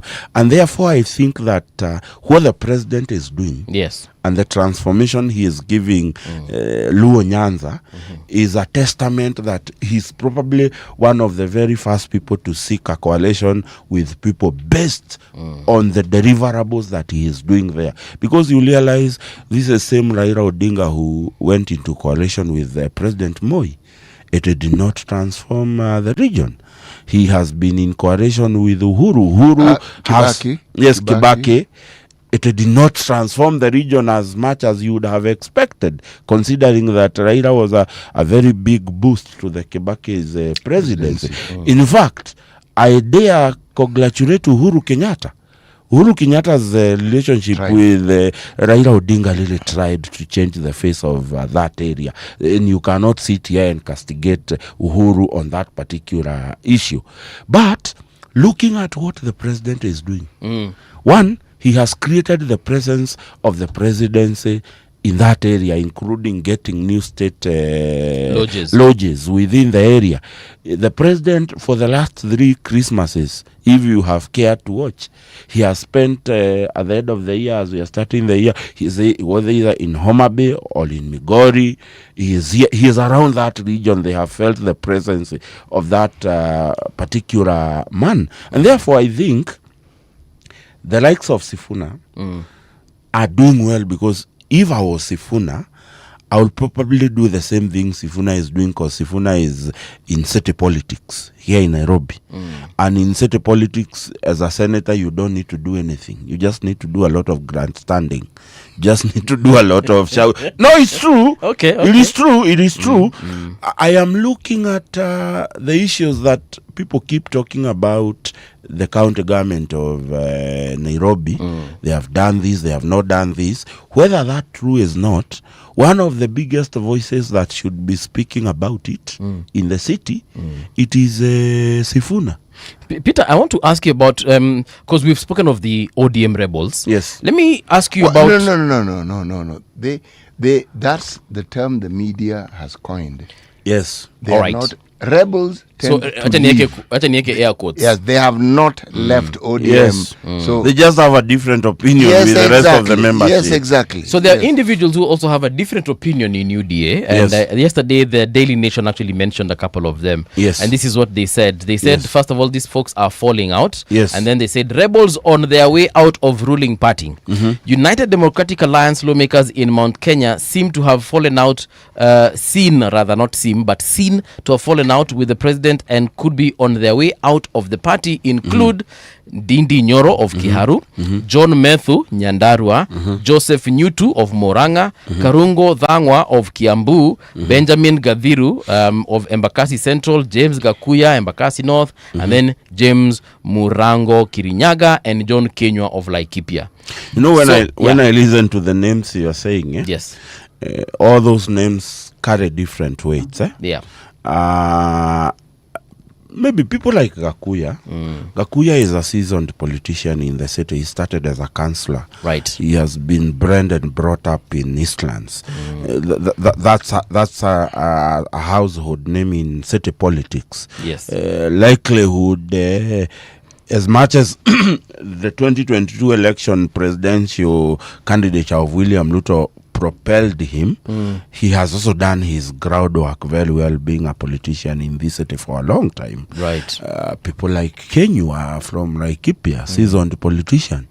But when I hear you mention some boys there, like Karongo, let me give you a story, and I say this with utmost respect. He's my senator, by the way. Okay. I'm from Kiambu. Karongo Dhangwa, the court almost kicked him out of the race. The courts, if you remember the debacle that he had been impeached as a CC in Kiambu County, Okay. the court kicked out. Karongo Dhangwa did not have a penny to his name. The only reason, excuse me, the only reason he was a candidate and he became a winner in UDA in Kiambu was one reason: His Excellency the President, including representation in court. No. For him to be able to be allowed to vie, it was the president. John Methu from Nyandarua. Yes. A young man I have done a number of radio shows with from Nyandarua. These are the people who are mentored by none other than His Excellency the President. Dede Nyoro, who brought the populism of Dede Nyoro. It is the president. And I look at it, what Dede Nyoro is doing, most likely it's clever, because Dede Nyoro is practicing what we call self-preservation politics. He is neither here or there. He does not subscribe to a Munyoro. He doesn't subscribe to President William Ruto. And it is always funny to see most of these guys only get the guts to do some things when the positions they were holding goes. Because before he was the chair of the budget committee in parliament, he never spoke of a singular issue. Some of the budgetary issues he has been castigating, he is in the architect of the same. And that self-preservation politics is a gamble. It can work for you, it can backfire on you. And I see it, because you would rather behave like Karungo and Methu and Murango, the young man from Kirinyaga, who have gone full throttle. We are not supporting the government. If bad. It's kama nimbaya. But you know, Michelle, one of the things that I think our listeners need to understand. Yes. Political positions must not be personalized. Yes. The preservation that you speak of is often at the heart of positions that certain people take. You see, there's what the politicians talk about in the public domain, and there is what the public thinks or believes. Yes. I'm going to explain what I mean. I've heard of people criticizing the affordable housing program, and they give reasons. Yes. A lot of that conversation takes place in big towns and among the people who call themselves the middle class. And the warriors who feature on the internet. Yes, keyboard warriors. Yes. The Mwananchi doesn't always share those views. When a Mwananchi sees those buildings coming up, their reaction is not the same as what you read in social media. Agreed. I'm saying this because I have been to places where some of these things have taken place, and I was pleasantly surprised at how people respond to these things. So, by the same token, when somebody talks about the popularity of William Ruto and where he comes from, Yes. William Ruto has never been unpopular in Luo Nyanza. Just start there. Yes. Let me repeat it. He has never been unpopular. Yes. No. The person who needed to be sold to Luo Nyanza was Uhuru Kenyatta. Yes. Not William Ruto. So when you hear of him going to Luo Nyanza, this is my question to you. He's doing exactly what he did to the mountain. Exactly. When he was campaigning, he lived in the mountain. Yes. It is something that he employs, and politically speaking, it's like a door-to-door campaign. Yes. It has its benefits. What the politicians say and what the voter thinks and how they will respond is often indicated by how they vote. ODM held sway in Luo Nyanza for the longest time, but there were always pockets of individuals who got elected on other tickets. There were not many, but they existed. You don't need 10 examples, you need one. To tell you that at some point people will decide, we like the party, but we like our son. him. Yeah, this is our person. We like our son. Coming into the electoral period that we're speaking of, I think the vibrancy of criticism that is now being led by the Standard newspaper is good, because they say what they say and then we look at the facts. There's a map they've drawn of Kenya and they've charted out exactly the Rift Valley. Yes. I find it strange. I'm a man who grew up in Mombasa. I have friends in Mombasa. The number of people from Mombasa who are vying for seats are very many. Yes. Mombasa doesn't feature on that map. Yes. Okay? So I understand. Papers take a position. The Business Daily takes a position, talks about business. But the competition for the presidency of 2027 is actually in full earnest even as we speak. And interests are already being outlined, and you can see the paths that are being followed. Why I challenged you on the issue of the word dissidents. Rebels. We are unaccustomed in this country to understand that having an alternate opinion does not mean I do not like you. Or it does not mean I am opposing you. It means I am presenting you with a different perspective. If within ODM there are people who do not want Ruto to have a second term, well, that's them, isn't it? Yeah. Yes. Yeah. That's them. And really, they are allowed to take that position. Nobody has come out to say that the ODM party position is this. Yes. And the question is, who would say it? And how will it be said? Peter, there is a comment, actually two, I'll read them, and then you will respond to them. So Diana, for example, Mesema, so we call it development when a president spends a night in our county. What kind of development or reasoning is this? That is the number one from Diana. Then number two, Eunice Kyoko, anauliza, so when you mentor a young politician and you mess up, they should hang around your idiocy, or is that what I hear you saying? Yeah. So basically, tukianza na Diana anauliza, just because the president was in Luo Nyanza, it doesn't necessarily mean that development is coming to that area. But at the end of the day, I am not talking about just him staying there. I am talking about tangible development that is being done in that place. Yeah. You look at Homa Bay, the roads that have been done in Homa Bay, the new airstrip that has been done there, the kind of I don't know whether you have gone to the economic zone that is being delivered by Gladys Wanga at that place and being supported by the president. I haven't. We might get a surprise very soon when you hear Homa Bay overtaking Kirinyaga in terms of rice production. It won't. Not in a hurry. It won't. I'm just saying, yes. Even if it's not today or tomorrow, you look at the level of cotton, the cotton farming that has risen up in Homa Bay and all those things. Go to Migori, look at the development. So it's not just about the president going to that place, because the president does not go to the area just to have a political optics. He has been in the area. Every time you have seen the president in that region, he has been to either launch complete development or start new developments. And therefore, I think it's just a question of Diana looking at where the president was, what is the national government doing?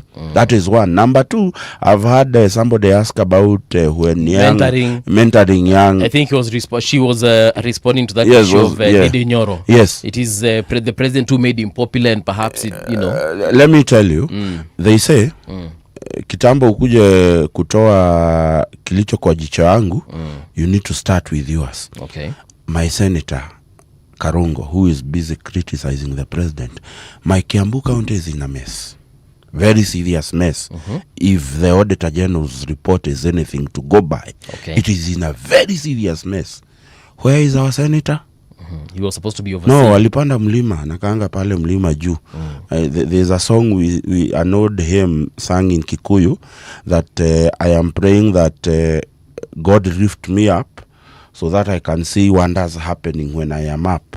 So I have to believe Karongo was lifted somewhere up and looking at the mess at Kiambu. And therefore, when you are telling me that these boys are telling the president he has messed up, the first responsibility, canon responsibility given to Senator Methu and given to Senator Karongo, it is their respective counties, Kiambu and Nyandarua.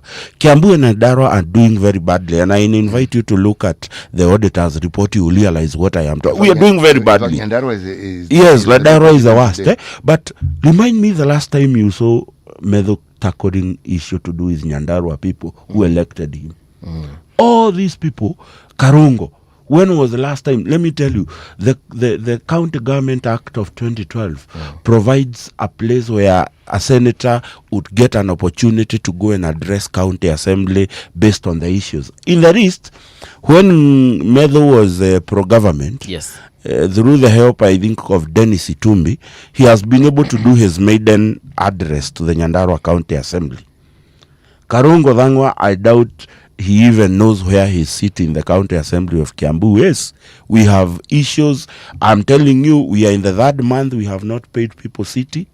It is not that the national government has not released the exchequer. That is not the reason. But you have people going 3 months without salary in Kiambu.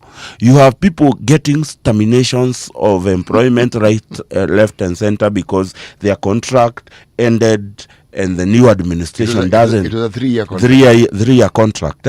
But you don't see the senator speaking about the issues affecting Kiambu. The Auditor General has raised a question on this issue of Wamatangi distributing chicks and pigs.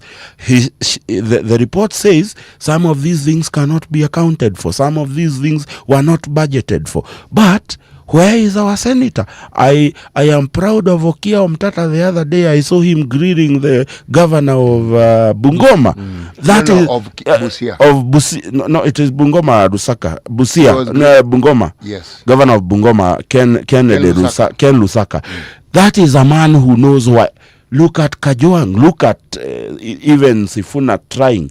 But our own senators who you want us to praise, who you want the former ex-DP want to call them the Shujas of Mount Kenya, what are they doing in accordance with the reason that they were elected to do? They are doing zero.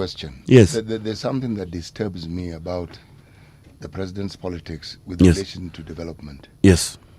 When the government budgets, the budget should be for the entirety of the country, the whole country. Yes. Should we promote politics that speaks of development coming to you when you support a president? That, to me, that politics doesn't have staying power because it entrenches us where we've been all along from the Moi era and from the Kenyatta era.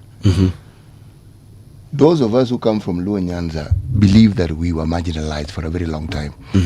Why we believe is because we were marginalized. Northeastern, take the cup. In fact, when you look at Northeastern, us were never marginalized. We just ignored. Should the government then not speak, even when politicking, that it is the interest of the president to see every area of the country developed? I understand trying to entice a certain region. I understand it. Yes. I understand, because some of those roads, I worked some of those roads. I worked in Homa Bay County, Migori County for over 17 years. So some of those roads, when you speak of them, I understand what you mean, but I'm saying the president is a national president. Yes. He's not a UDA president. Yes. When campaigning, by all means, campaign. Mm-hmm. But by all means, those of you who are holding fort for the president, should the conversation not be a national conversation and not directed at the president seeking votes and the votes following what?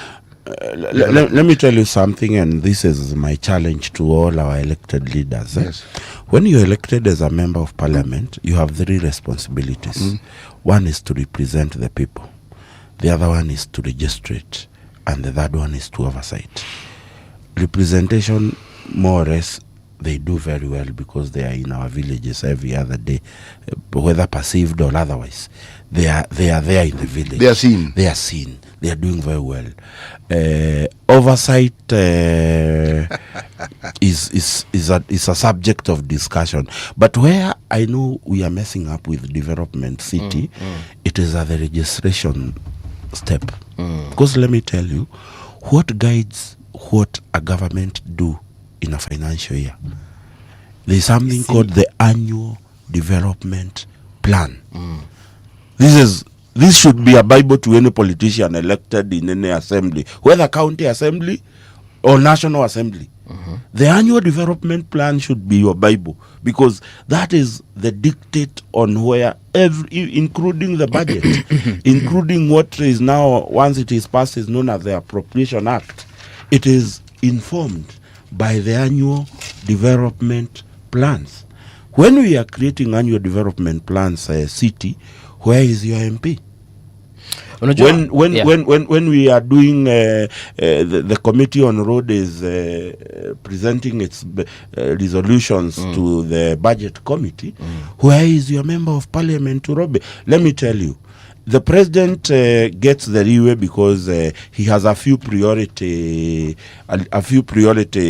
projects as the president. Even as you allocate everything through the annual development plan, there is always that space that is left for the president to be able to give special attention to some needs. And this is what the president has been using, because he has that small leeway. But I have a problem, because when you pass the Appropriation Act, and I am a member of parliament from Luo Nyanza or from Kiambu, and I did not pay attention when these were being finalized in the National Assembly. I did not shout that my constituency is there or it is not there. I did not shout this road is done or it's not done. So as much as I agree with City that we need to talk about a national outlook politics and a national outlook development plans, it is also a question of the kind of leaders you elect. Peter. Yes. We have unfortunately overrun our time. Yes. But what I will do, because today we want to talk about government communication and delivery, and I had so many questions as far as that is concerned. Yes. And the audience also has a few of those questions. Yes. Mimi nitakuomba urudi next week. Sijui kama utapata nafasi. No, Amize, anytime you call me, ukuje, I'll come. Na kuna mtu ameuliza mambo ya Konza, utuambie Konza imefika wapi? We will tell you. Alafu tuongee juu ya government communication, because I do not believe that hakuna kitu imefanyika. That someone actually has asked in the comment section, hizi developments mnaongelea serikali imefanya ziko wapi? So Peter, ukikuja next week, kuja na list ya hiyo Nyanza, vitu zimefanyika Nyanza, Kiambu, Ukambani, Northeastern. Tulikuanga na watu wa Northeastern hapa jana. We need like 4 shows to be able to cover the entire list. We will give you 2 hours. Yes. But I think one of the major challenges our government has had, and it's something we are working on. Yes. It is the art that is being applied on what is known as public communication. Yes. Because I keep telling people, even the absence of communication is communication in itself. Thank you very much, Peter. Yes. We are taking this short break, but coming up next we have Dr. Peter Mbae, and we also have Freddy Kokango. They are going to be talking about the political shape up, and perhaps we'll get a chance to ask them of development as well. Watuambie wanaona vipi from the angle. Don't go too far. We'll be right back.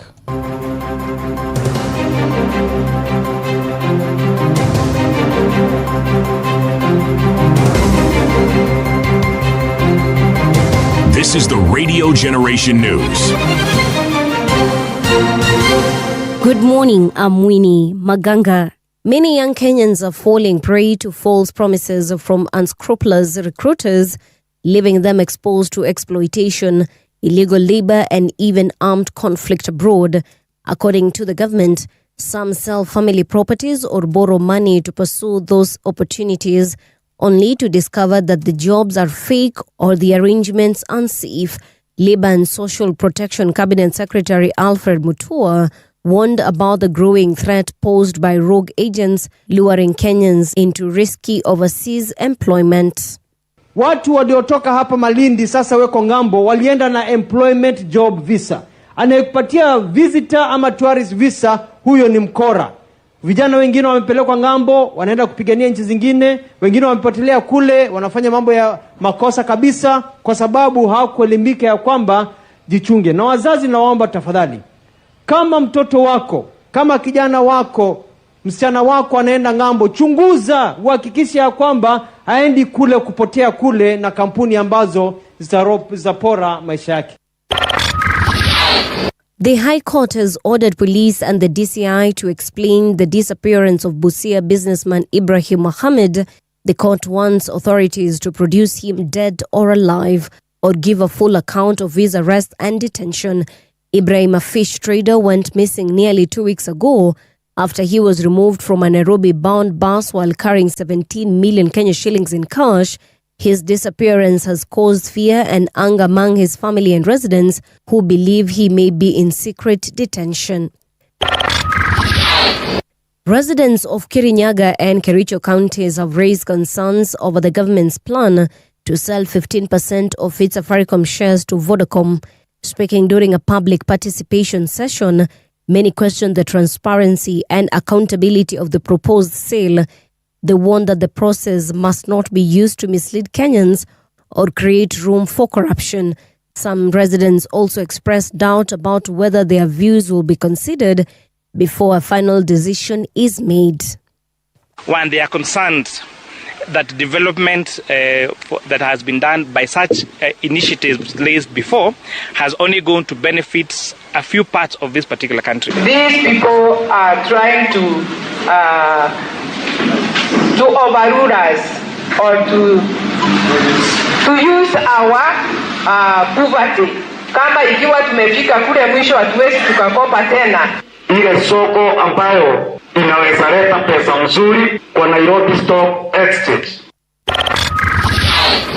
Technical and Vocational Education Principal Secretary Dr. Esther Muoria has defended the new reforms in the TVET sector. She dismissed claims that the modular training program has increased fees or caused confusion in institutions.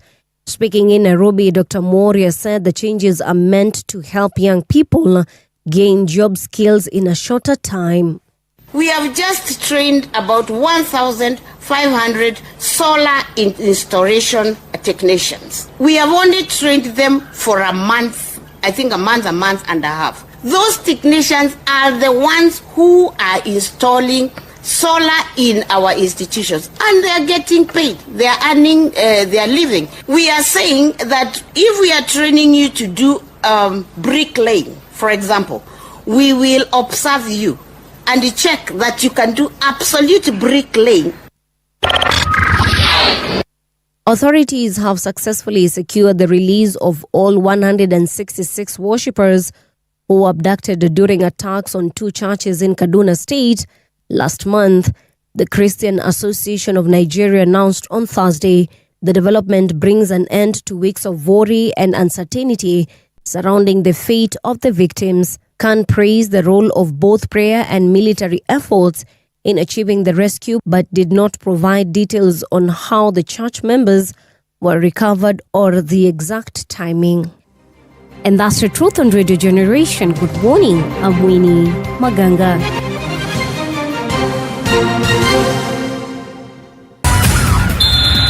Sports on Radio Generation. Good morning, I'm Samuel Otieno. The Tottenham head coach Thomas Frank has dismissed claims that Captain Christian Romero is leading a player revolt at the club. This comes after Romero criticized the squad's lack of depth on social media, calling it disgraceful, just after the January transfer window closed. Speaking on Thursday, Frank said the matter had been handled internally, but did not say whether Romero had been fined or punished. He simply repeated that everything had been dealt with inside the club.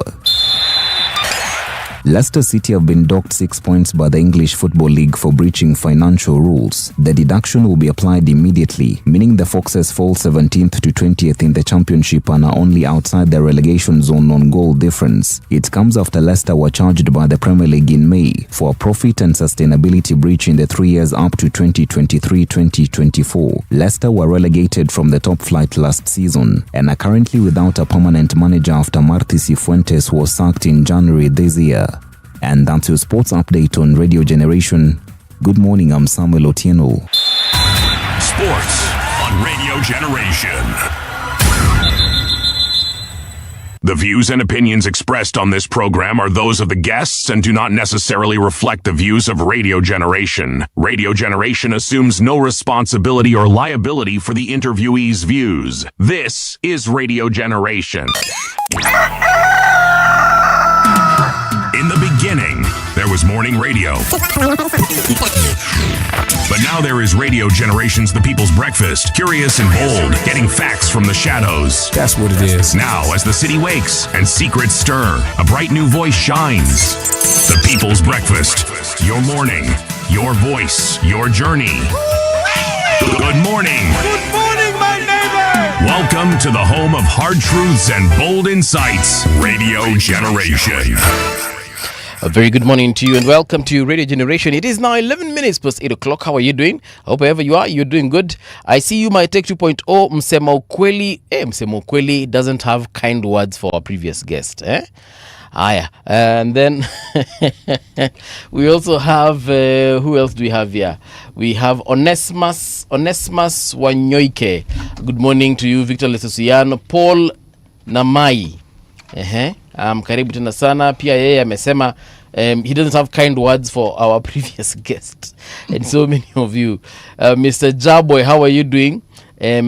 Tupac Shakur nilikuwa nimekusema, alafu pia kuna Hesbon Sidon. So if you didn't like our previous guest, I do not know what you think of our current guest, but let me introduce them, then you be the judge.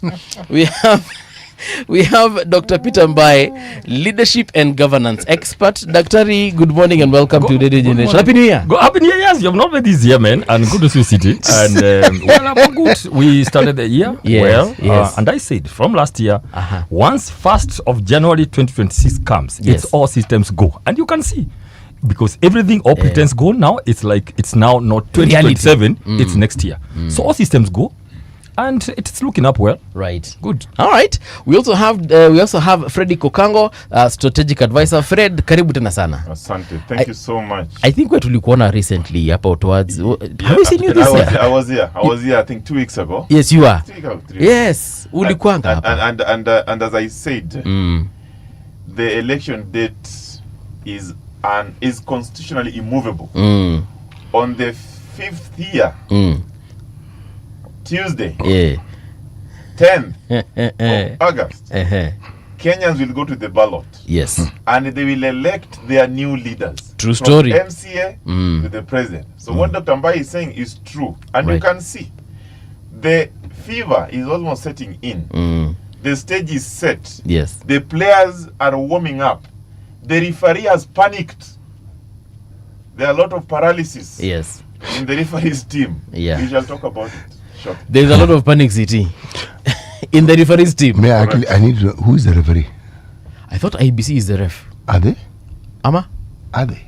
I guess we shall find out soon enough. But yes, gentlemen, welcome. We want to actually talk about. City likes throwing the Spanish. To answer with who I thought was the referee. Yes. IBC Daktari. Yes, please. Tumeona IBC wamefanya kitu flani. For example, the former CEO Marjan left, and now they have an acting one, Sunkuli, an acting CEO. Why are we seeing this right now?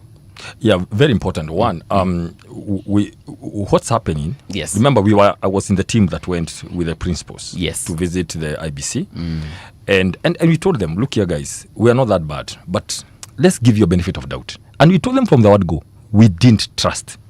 We were not for the process that brought you in here. That is in the boardroom.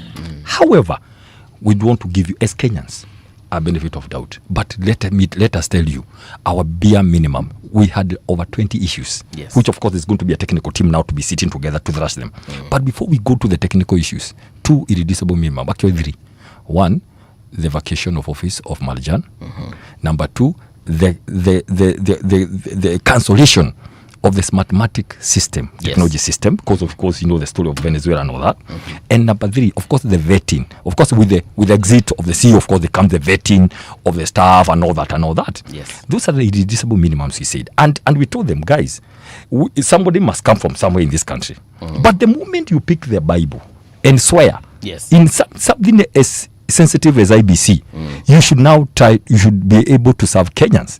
And within a week, they took it. And for us, we are welcoming the exit of Marjan because it was one of our reducible minimums.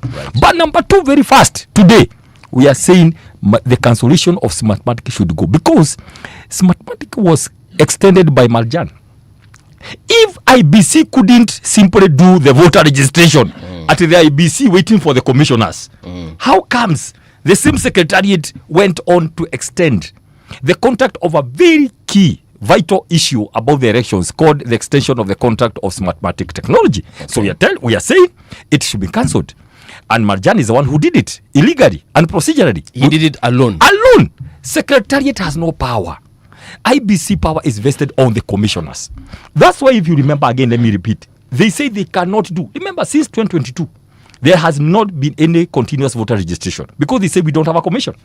If you cannot, and yes, you have a secretariat, you have returning officers in the constituencies, they couldn't proceed. How then? Where did Marjan get the powers to extend such a key cog in the entire election management system? So we are saying, yes, Marjan is out. Number 2, very quickly, we want Smartmatic cancelled. Number 3, vetting of all the staff of IBC and a lot of reshuffle. We want to have a list of all the staff, where do they come from and where are they positioned. Today, in some counties, we have people from one community, manning elections from the county manager, everything to the end. So those are the things we are saying. We want to push as the alternative government, we want to push going down. We see where we go. Now, it's very simple. Up to where the diplomacy fails. If it does, unfortunately, we have the courts. We'll make sure we clear all these things by August. Yeah. Let me ask you, Dr. How should an ideal IBC look like, especially where you're saying in terms of returning officers and the county officers? This is how it should be like now. We have the commissioner, and we said we are going to give you a benefit of doubt, right? Because they are there. The process went on, and we said we're not going to go to court. We had issues about all these added arms at night, adding them there at night and all that. Yeah. But we said fine. So then, can you guys come? Can we agree on the how? 1, the CEO. We have an acting one. Well, you must be coming from somewhere. Yes. Of course, he's a brother to a sitting MP. Fine, given everybody have their career. Yeah. Doesn't mean because a brother is an MP, you cannot be an acting CEO of an IBC. Okay. But we are saying within so much time, a reputable company is going to hire a CEO. Then from there, as an arbiter, you need to not just to do, but to be seen. The perception. To be seen that you are a quite fair arbiter, that you are giving everybody a chance. Please, IBC, your work is to count votes through your regional people. It's not doing anything else. Simply put a technology that will help you. Simply count the votes. And make sure everything is well done. People go vote. The materials are there. The barrels are enough. Simply for you to count the votes. And we are saying this time round, we are not going to wait for 2 weeks for something called Bomber something. Tarin. We are seeking advisory from the judiciary that immediately the votes are counted at the constituency level. Polling station. From that 4A, of course. But at the constituency level is where presidential results will be announced and they will be final. Okay. At the constituency level. Instead of, from that 4A, of course, polling, then they go to the constituency, then again to the county terrain, then again to the bombers. What for? If it's not going to change, why the 2 weeks? Those are the things you're working on. I'm still on the issue of county IBC officials. So let's say a county like Makueni County, it should have mixed tribe. Good. That's where I'm coming now. Yes. That's exactly the point. You cannot have. We live in Kenya. I mean, we are proud of our diversity, but then we need to be arrived to it. You can't have you can't have counties, for example, in Rift Valley, where everybody comes from that community that resides there. Even regional commissioners, you have noted, county commissioners, because you are not necessarily taken to where you came from. First of all, you need to go and study, not only your mother's or whatever cooking style. Go and look for other people. Find out this is Kenya. Go to Turkana for 3 years. Study how they live also. But number two also, the issue of fairness. Come fresh person and do it nice way. We are going to ensure that the way to go, if they cannot do it on themselves, the technical team that's going to be forming is going to make sure that we walk through that journey. We have over 26 issues, one by one. We'll be sitting down to clear them on behalf of Kenyans. Sawa. Fred, I'll ask you the same question I've asked Daktari here in terms of the constitution of the members of IEBC. Do you agree with the opposition's assessment? Thank you so much. First of all, I'm happy that today Dr. Mbai and the team are appreciating what we have been going through for the longest when we used to complain about certain issues with the IBC. But I think one of the things that we must put straight is that the constitutional certainty of election is given. Yes. On 10th of August 2027, we are going to go to the polls to elect our new leaders. Okay. However, there are a lot of challenges, like any other institution. With IEBC, and I started by saying there's a bit of paralysis. What Dr. Mbai is saying is true to an extent. But their approach to it, to me, might not be the best. Because before Raila Amolo Odinga, the late Raila Amolo Odinga, joined hands with William Ruto, we used to complain. In fact, in 2023, we started saying that Marjan must go. Because we had seen some issues with how he was running the commission. The executive, or what do you call it? The CEO of IEBC is the secretary to the commission. Under Section 10 of the IBC Act, the CEO is the one in charge of administrative duties of the commission. And therefore, the commission does the policy. And that policy and decision at the commission are implemented at the secretariat level, led by the CEO. In the absence of the commission, then IBC cannot function. For a very long time, we didn't have a commission. And therefore, IBC was paralyzed for a very long time. Number two, for a very long time, IBC has had court cases. Litigations left, right, and center. Number three, we have had issues with the census. IBC failed to undertake boundary review as per the Constitution of Kenya in Article 89. And therefore, we are likely to go into the next election with a data that is almost a decade year old. Therefore, it means there are challenges. I'm just trying to highlight to you the four crises that interlink IBC's operations with the voter. And those are the issues that would have expected Dr. Mbai and the team to highlight to the public, to consult with the IEBC. But they stormed IEBC, had a boardroom meeting, and said Marjan must go. Marjan is gone. He has been replaced pronto in less than 3 days. An acting CEO in the name of Ledama. Okay? So, does that solve their problem? No.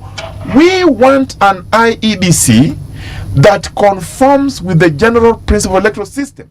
An IEBC that is going to deliver accountable, verifiable, simple, accurate election that is free and fair. That IEBC is an IEBC that believes in consultation. Is an IEBC that believes in stakeholder engagement. I saw Ethicon, the chair, engaging the church. I saw him the other day engaging parliament. I represent a political party that I am the alternate member at the political party liaison committee. So I have met the commission several times. They have engaged as a political class. So I have had an opportunity to interact with the commissioner and understand the challenges. So I'm speaking from the point of knowledge. The other issue that we are facing with this IEBC is underfunding. When Ethekon appeared before the parliamentary committee, he said that they have a deficit of 20 billion. That's why I started by saying the election of 2027 is certain. Yes. But the institution is already paralyzed. Litigation, funds, mismanagement, and institutional chaos. What we want to see, because IEBC is an independent institution, it is a commission. We want to see a commission that is ready for election. Dr. Mbai and the team, they are our competitors today. But the commission is independent. The same challenges they see are the same challenges we see. Our approach to the challenges is very different from theirs, because for us, we want to offer solution. Parliament is resuming from recess next week. It is our proposal that Parliament relook into the funding of IEBC through Treasury budget. Number two, it is our proposal that JLAC look at any legislation that will affect the election of 2027. It is our proposal that Parliament engage IEBC constantly so that we have an IEBC that conforms to the general principle of electoral system that the public will believe. We will not go to IEBC to evict the chair. We will not go to IEBC to demand for the eviction of CEO. We will not go there to demand the eviction of the managers, as Mbai and team are doing, but we'll use the institutions that are available to ensure that the right thing is done. Because in this country, we have got strategic ambiguity. In every election time, strategic ambiguity. Things just become ambiguous for no reason. Dr. Mbai is saying that there was an extension of this mathematic contract. Those are issues that are strategically ambiguous because individuals have interest. We know that. But as a people that believe in the rule of law, we are saying that let's start by institutions that are available. Let's reform IEBC. The new commission is new. The CEO, currently now the acting, is new, even though he has been there for quite some time. The commissioners are new. And therefore, this is the IEBC that need the support of the political class.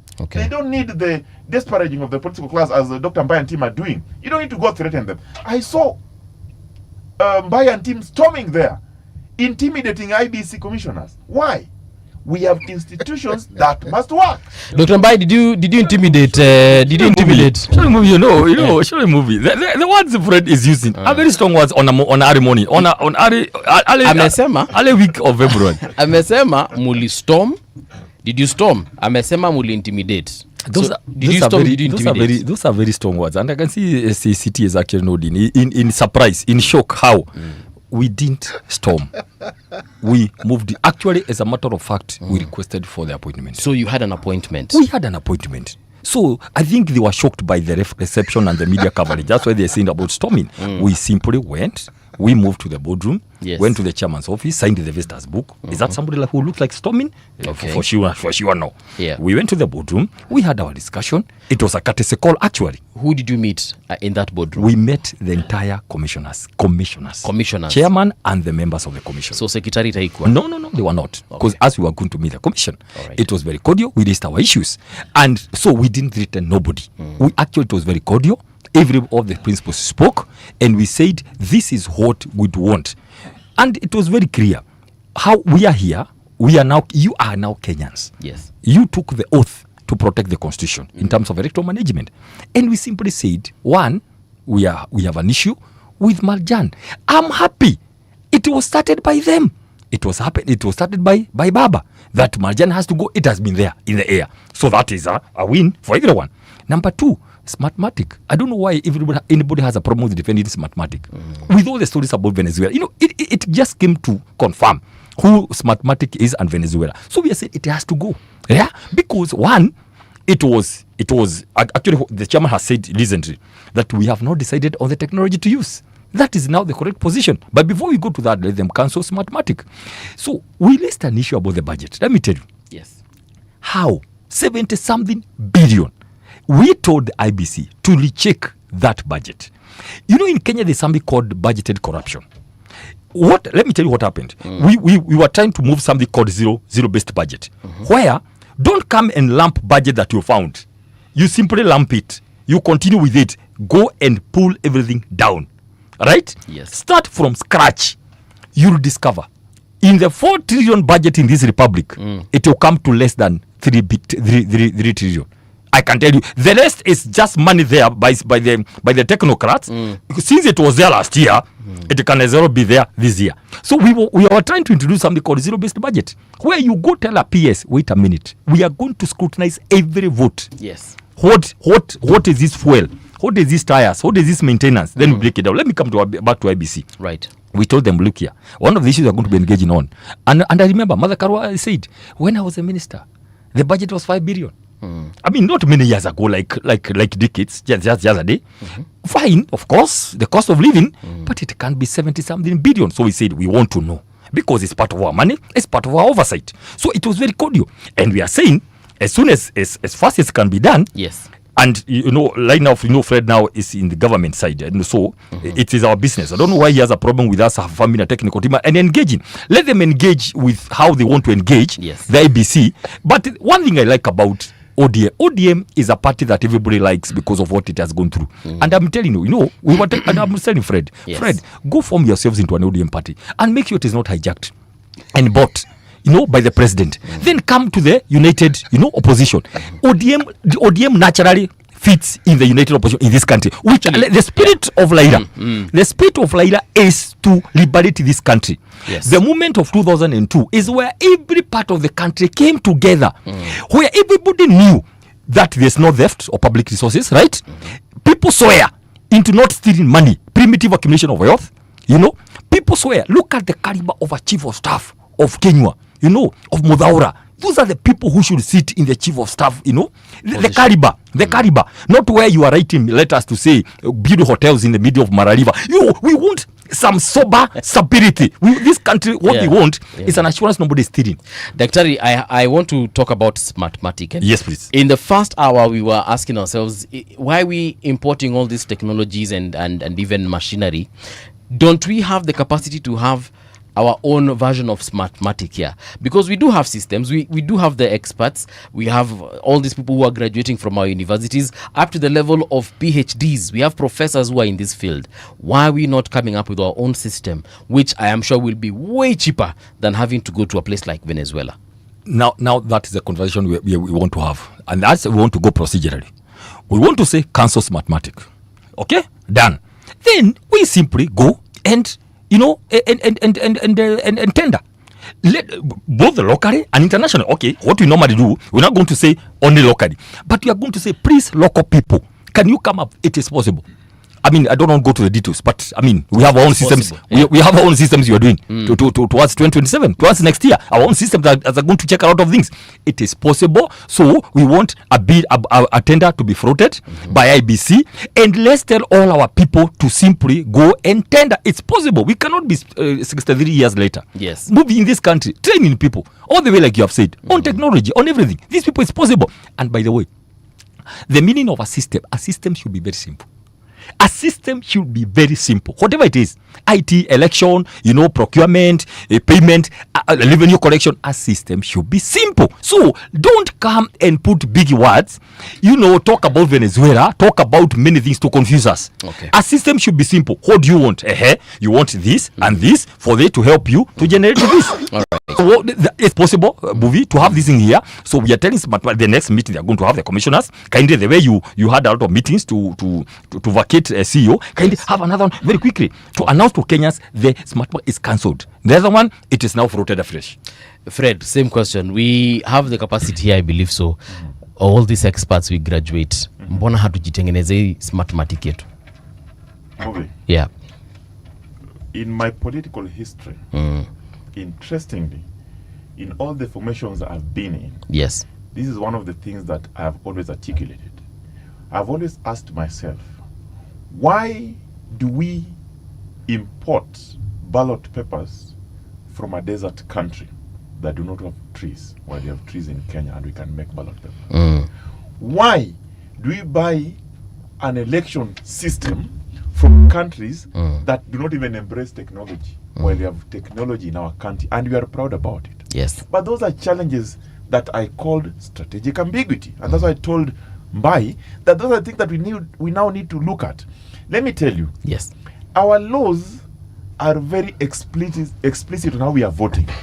Article 86 of the Kenyan Constitution defines how an election or how voting should happen. And it says at every election, the IEBC must ensure that whatever voting method is used, the system that Mbai is talking about must be simple, accurate, verifiable, secure, accountable, and transparent. That is the law. Now, for you to achieve the provisions of Article 86, you must go back and look at, are we capacitated enough as a country to get that? The answer is yes. Are we having the goodwill to do that? The answer is no. Are we able to achieve that? The answer is yes. Now, what I'm asking myself, this system requires money. Dr. Mbai has just said that Martha Karua was comparing during her time and now. You know, IBC elections in this country in this region are one of the most expensive. The most expensive. It's not just region, the world. Yes, because we are trying to beat a system that should be very simple and affordable. And that's why you see all these things. You do so many things, then you end up at Bomas trying to look at the screen. Well, you should have done. We have also said before, why should we not vote from our phones? You are working. Yes. Must it be a holiday? And you're working.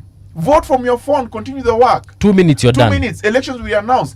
But we don't believe in the people. We don't believe in our systems. And that's why Mbai and team are running to evict them from office. So, it's okay. Warding.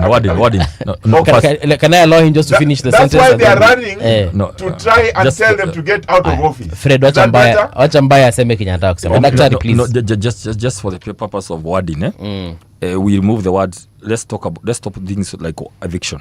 Okay. We are not evicting anybody from anywhere. Okay.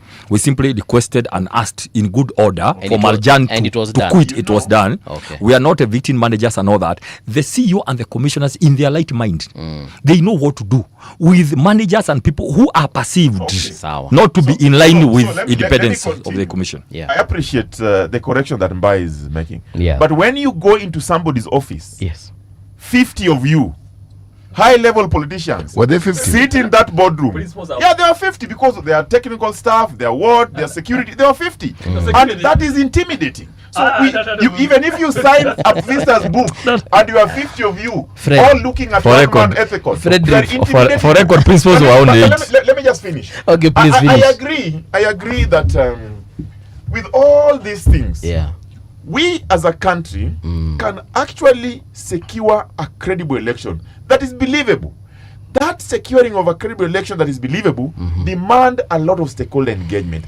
IEBC today must tell the people of Kenya how prepared are they for the 2027 election. One of the things they must do, they must put everything open. They must be transparent and tell us that in the coming election, for sure, we have a deficit of 20 billion, and this is how this deficit is coming about.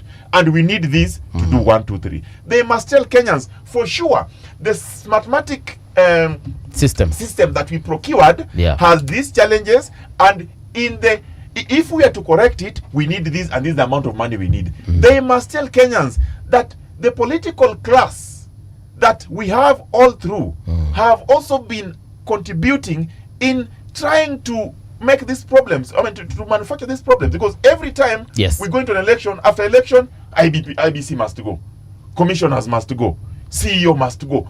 We are paralyzing the institution that we want to believe in. The people of Kenya do not believe in IBC because the political class have also contributed immensely in eroding the values in it. And lastly, let me tell you, the most unforgiving constraint that IBC is having is time. You can amend the laws, you can revise budget, you can recruit new managers, even commissions if you want, but you cannot revise time. We have time clicking. Kenyans are certain about when they'll vote, but for sure, from what Mbai is saying, we are not certain of how we'll vote. Because if a section of the political class have already started questioning the system that will be used, then for sure, if they lose that election, they'll blame the system. They'll say, no, we raised this earlier. And I know, we have in this game, I know, we have played it. I am asking the people of Kenya, let us support institutions like IEBC. The commission is new. Let us engage them honestly. Let us participate in the stakeholder engagement. Let us ensure that we highlight the challenges, but also offer solutions. I want to see today if IBC is going to conduct the 2027 general election. What are the legislations that are put in place to ensure that we guarantee these? Parliament is an institution that will do that. If IBC is going to conduct this election and they need 20 billion additional budget, Parliament is going to do that. It's not Mbai and Wamunyoro and team to go and tell IBC that you want this. They know where to go and get the money. Yeah, but is that what they did? Is that what they did? No. What Mbai and team are saying is this mathematic system must go. We need a new one. Will they buy a new one? They must go to Parliament. Write to Parliament. Petition Parliament by. Tell them that this is what we need. Number two, they are saying Marjan must go. Fair enough. He has gone. IEBC, as per the Act, within 3 months before the next election, they must recruit. If the term of the ECO was ending, they must recruit a new one. But in the event of a vacancy, 6 months, they must do that. They are going to advertise for that position. Kenyans will apply. If that CEO continues doing the same thing, will they go back and in the boardroom and tell them again that we now want this one also out? No. That's why I'm saying let's go to institutions that will help to do a long-term solution. Today, politicians will do anything for optics. They went there, they had their day, they got the optics, the headlines. Luckily, Marjan left after 3 days. But this is something that was started several years ago. It's not their demand that made Marjan go. We are not disputing. We are not disputing all that. There's no harm. What ODM used to do before they finally were bought and squeezed into government, why are they feeling bad that we are doing? Because remember, they were not doing it for themselves. They were doing it on behalf of the people. It is the people. The feeling of the people is that Marjan should go. Now, they have not sung that song for Marjan should go for the last 1 year, since they were got into government. So we are simply saying what we are saying. But what shocks him is that within 3 days it worked magic. So number two, I want to clarify something. Please. The 20 billion extra IBC wants, we told them, excuse me, we don't dispute, but please, can you first of all do a financial audit of this budget? That is a very fair request. And we asked one of them, the chair of the vice chair. The vice chair of the commission is the head of the committee on finances. You know the way commissioners have committees. So because we want to know how 72 billion is coming into managing an election. We are not saying it's not possible, but can we have the figures? Two, if it is somebody who is a believer in systems, in procedures, in structures, in procedures, I'm one of them. Because I'm a professional. Before anything else, I'm a professional, and that's why I've risen to some of those high offices because of the structure and putting up systems and all that. So I agree. We have to respect institutions. That is one thing we must do in Africa. And that's why we went to IBC and told them, despite the fact that we don't trust, we had doubts about the process. Here, now that you are Kenyans, look at that movie. Shami should even come for us. That we went to the IBC. We never started by demonstration and putting sufurias on the head, right? So that's important. But please, he mentioned something about city. We want to be actual. We want to be practical. It's now in February. Elections is next year. We will not mix up things. It's unfortunate because the people who are the leaders of this country didn't find it fit to hasten the composition of IBC, and so we were time bound, or rather time lapse on the issue of the boundary review. Who to blame? It is the president who was supposed to put in an IBC immediately after he was elected, so they could do the the issue of the boundaries because there was time. Yeah, he decided not to. Delimitation. Good. He decided not to. Here we are now. Can we be practical? Remember, about 3-4 months ago, the united opposition, we wrote to we went to Supreme Court to ask for their opinion about this issue of delimitation. What did they say? They said, please go back to IBC. That's not our work. That's what they said. It's good to tell you now. Yeah. We went to court all the way. The Supreme Court to ask them, what do we do? Because it's a constitutional crisis. Because, of course, all you and I know 2024 passed. So we're in a crisis. IBC, they went back and they have said it's not possible to do delimitation of boundaries before the next year's elections. Why is delimitation important? It is very important because of what he has alluded to. Because it helps to say the population we are depending on now is 2019 rather.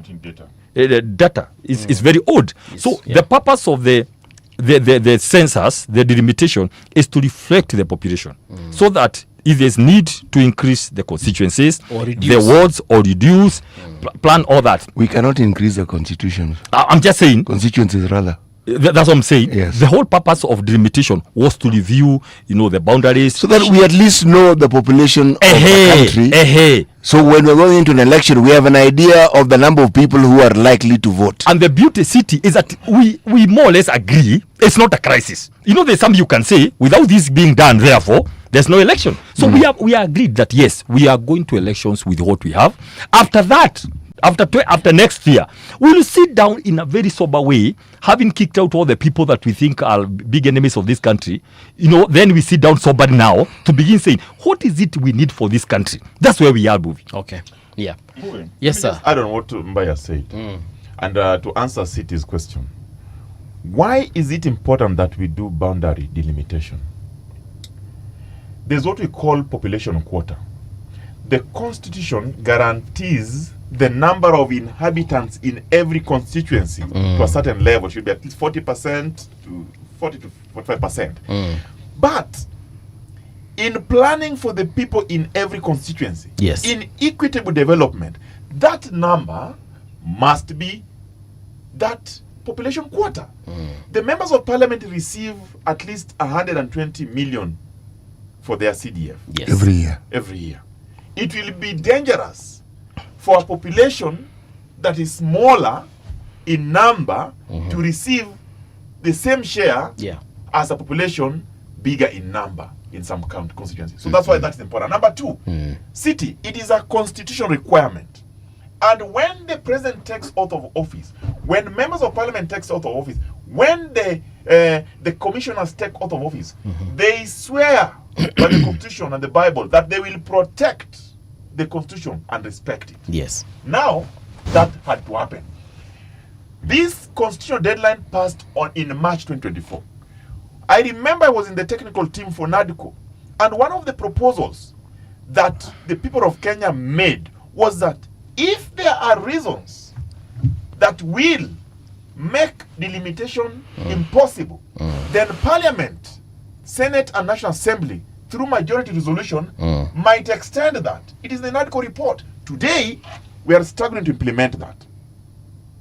Parliament is resuming, and they have promised they are going to implement NADCO report fully. I believe that should happen. Number two, I strongly believe that IBC would have otherwise done the electoral boundary review. But they have said they will do it in a phased manner. That was Ethicon told us. That phased manner means they will not affect the boundary as such, but they'll do a review either way. So I don't know if it's the names or what, but that's what they're saying. I want to believe that the biggest challenge with that is particularly the northern part of the country, where there was a high court decision that stopped that the results of those population census report, because there were doubt about it. If that high court decision is still holding, then for sure IBC will not be able to do any boundary review. We must look at, as I started by saying, one of the challenges that IBC is facing are litigation of cases in court. I have a problem. You know? Yeah. So let me finish, Doctor, then you go on. Right. So as I finish, I'm saying, for us to proceed, Mbai and team, they used to call themselves United Opposition. Recently, they changed. They're now calling themselves United Alternative Government. Aye? If you are alternative, that's what they're saying. Oh. If you are alternative government, I'm not aware. you give alternatives. Okay. You don't complain. You give alternative. The alternative that I'm expecting from the United Alternative Government, yes, led by Mbai and team, Gachagua, Kalonzo and team, they must tell Kenyans, let's come to the table as stakeholders and give our solution in ensuring that the election of 2027 is guaranteed to be simple, verifiable, accountable, accurate, and transparent as per the Constitution. That is a solution. Number two, they must give Kenyans alternative to every problem we have, every challenge. But they cannot complain from morning to evening. What we have seen from these gentlemen and ladies, yes, they go out and complain. I have been in opposition before. It is very easy to be in opposition. You just go out there in the media and make allegations and no one will question you and you get the headlines and you go. That is not what we want, Dr. Mbai. We want the people of Kenya to offer solutions. You are part of this system. You are part of the country. You are part of the people of Kenya. You want the best for this country like any of us. What we want you to do, give us solutions via alternative government. Daktari, let me tell you, Movie. To be very fair, I don't know why Fred is still going back here. We are people who are very organized. We went and our results can be seen. Right now, we are going to the next and the next. We have 20 issues. I think Fred has been used to engaging IBC in another way. So as we have a technical team, we have 20 issues. I think what I can promise Fred, since he says he is very key in ODM, we can meet in the party liaison committee. At that time, now that you're in government, maybe that one will be fair because all the parties will be sitting there in the party liaison committee on IBC. It's a very strong committee that now talks about all the issues he's talking about. But for now, Fred, we are very organized. We are already going ahead. There's one issue that I want to clarify here, Bobby, for the purpose of record. Yes. Fred is talking about parliament like for 10 times now.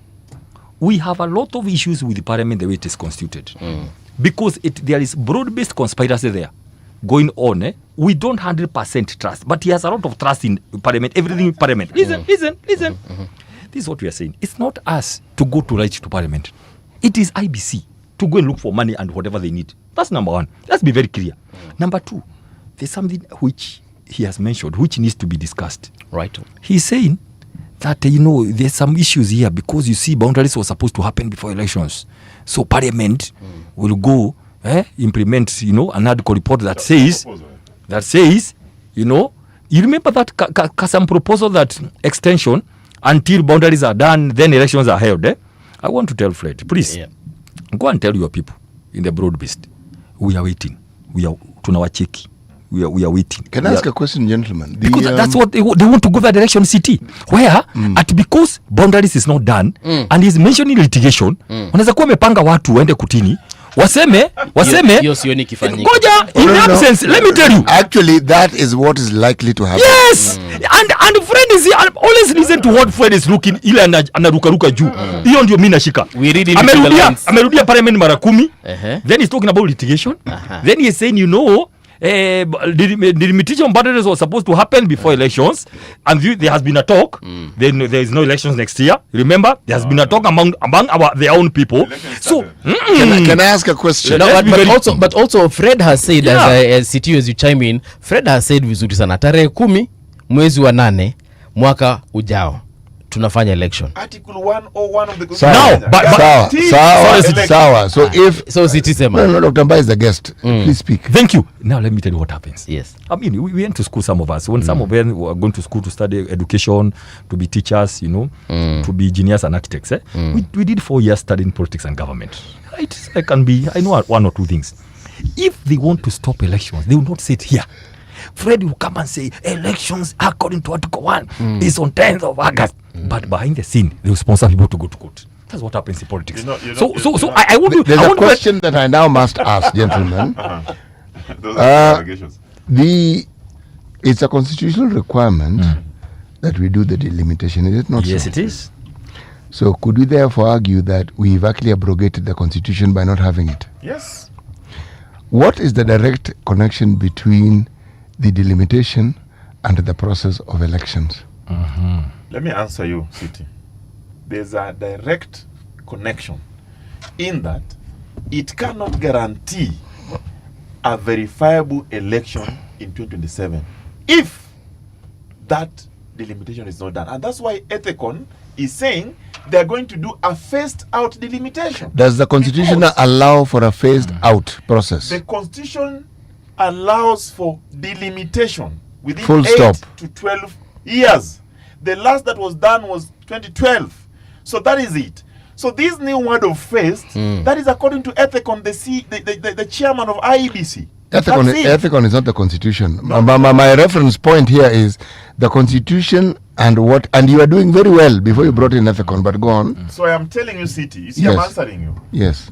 The Constitution of Kenya in Article 89, Yes. 4, Yes. guarantees delimitation. Yes. It does not show or dictate how that delimitation will be done. However, the IEBC in their own rules and regulation, they are allowed to make their rules and regulation how they are going to conduct some of these things. Within That a is there. certain specified time. Correct. Are we within that We are time? not, and that's why I'm saying we are in breach of the Constitution of Kenya as of today.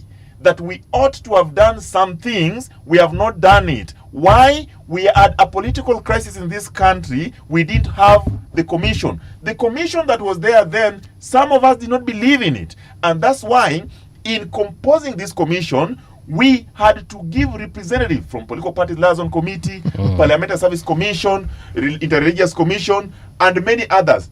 That even Mbai agreed with. So the composition of IBC that is there today, the commission, is a commission that Kenyans endorsed. That's why we are saying they must do the right thing. But in doing the right thing, they also must be creative and innovative. Of course, within the law. IBC chairman has told the people of Kenya he has some challenges. Those challenges, institutions like parliament that Mbai doesn't believe in, will solve. Because parliament must give IBC money to conduct election. But why didn't Parliament do what they're supposed to do and ensure the executive guaranteed the composition of the commission? Because Parliament could have done that. There was no pressure whatsoever. You see, City, from Parliament, none. Remember when we competed, Mbai was one of the campaigners of President William Ruto, and he did very well. He campaigned and they won the election. We lost the election. When we went to court, the court affirmed that and said we lost that election. We accepted the outcome of we respected the outcome of the court, but we don't accept it. Now, at that time, our formation as Emio lost by only 200,000 votes. Our people told us that go and check what really happened, because we don't believe we lost the election. That's how NADCO came. If you look at NADCO, one of the key issues, because I was there as a technical expert, was electoral reforms and reconstitution of IEBC. We did very well. We reconstituted IEBC. Now they can go to IEBC because there's IEBC. Number two, we are now talking about reforms. What are the reforms that we need? One of the reforms that we need is how the elections are conducted. It's part of what you're talking about. The reforms come in the form that if the institution is supposed to conduct a constitutional exercise and they fail, you have to go back to the courts and seek interpretation. Supreme Court, they give an opinion. You have to go back to Parliament and ask the Parliament to do what they have to do. That's what we are saying. I think we are going down the movie. Let me be very clear here. So I think City is asking him something. Okay, he's asking a very direct question. So that because we are in a constitutional labor, already we are past time. Two things very quickly. The buck stops with the president, who was supposed to constitute, knowing that he had lawyers, he had AG and the legal advisors, knowing that 24 was approaching, should have constituted immediately after election, so that IBC would do the delimitation, right? So that now we'll be within time, the 2024. Now, the buck stops there, but he's asking a very good question. Who is supposed to oversight the executive? It is the legislature. To say, wait a minute, everybody say, we are running out of time, we need 1 year to do the delimitation. They didn't. Let's proceed. Those are two issues. Number three, so now we are here. What should we do? What I hear and what we already did, we already went to court, to the Supreme Court, and they said, apana, back to IBC. Because our work is ABC. Do you know? The work of Supreme Court is very clear. So IBC comes here and says, we cannot jump the fact of delimitation because it's in the Constitution. Yeah. So in our own wisdom, we are saying we are doing it in a phased way, whichever phased means. Only that this phased thing, CT, will not affect the outcome of the elections. Correct. Up to there, we are agreeable. So we don't have a problem with whether we are going to do limitation or whether it's constitutional. It's already pronounced itself. IBC have already pronounced itself on how to do it, and that is settled. The only thing I'm warning today is which day? Today is 6th of February. The only thing I'm warning, and we are seeing signals coming from light inside this studio. Yeah, is that let nobody try to use that to go to court, sponsor litigation to say that if there's no delimitation hakuna election. You nimemaliza. Bwana Mbae, let me ask a question. Are you suggesting, I'm doing something I normally say I don't do. Let me do a bit of political prophesying. Are you saying that UDA wants to extend its rule? I will go to the point. One of the things on the cards. You know, the way when you're doing chess game, you have various cards, you know. One of the things on the cards has been, I'm not saying even currently, has been the whole of last year, how to cause some crisis, electoral, something else, to cause something. Because when your mathematics CT can tell you are going to be defeated by over 5 to 6 million votes, definitely you must try something. Movie. Listen, let me finish. It can also be said about the same about the opposition. No, if you go there for 1 minute, wait a minute. Okay. We are doing well. You have a minute. I have a minute. Listen. Paul, do you only have a minute? No, we'll go into the next. Why don't we pause and then so that we start, because we don't want to. He hasn't said it. Let him say it after that. Yes. Please maintain the same fire. Please, let me. We'll be right back after the news with Winnie Maganga.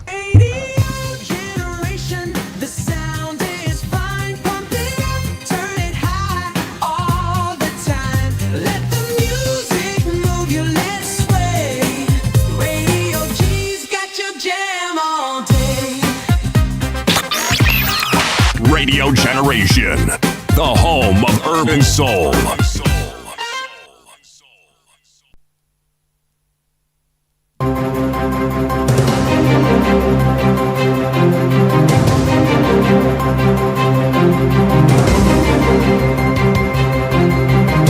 This is the Radio Generation News.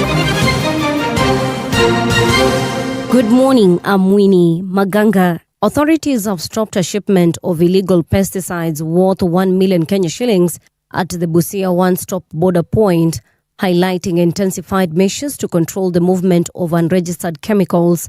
The Pest Control Products Board reported that officers discovered the consignment on Wednesday morning while it was being transported from Kampala to Nairobi on a Marsh Power bus. The products were packed as a parcel with no registration or certification, raising questions about their safety and effectiveness. Governance expert Peter Mushendu says ODM remains legally bound to Azimio despite cooperation with government, arguing coalition agreements can only be dissolved through formal legal processes.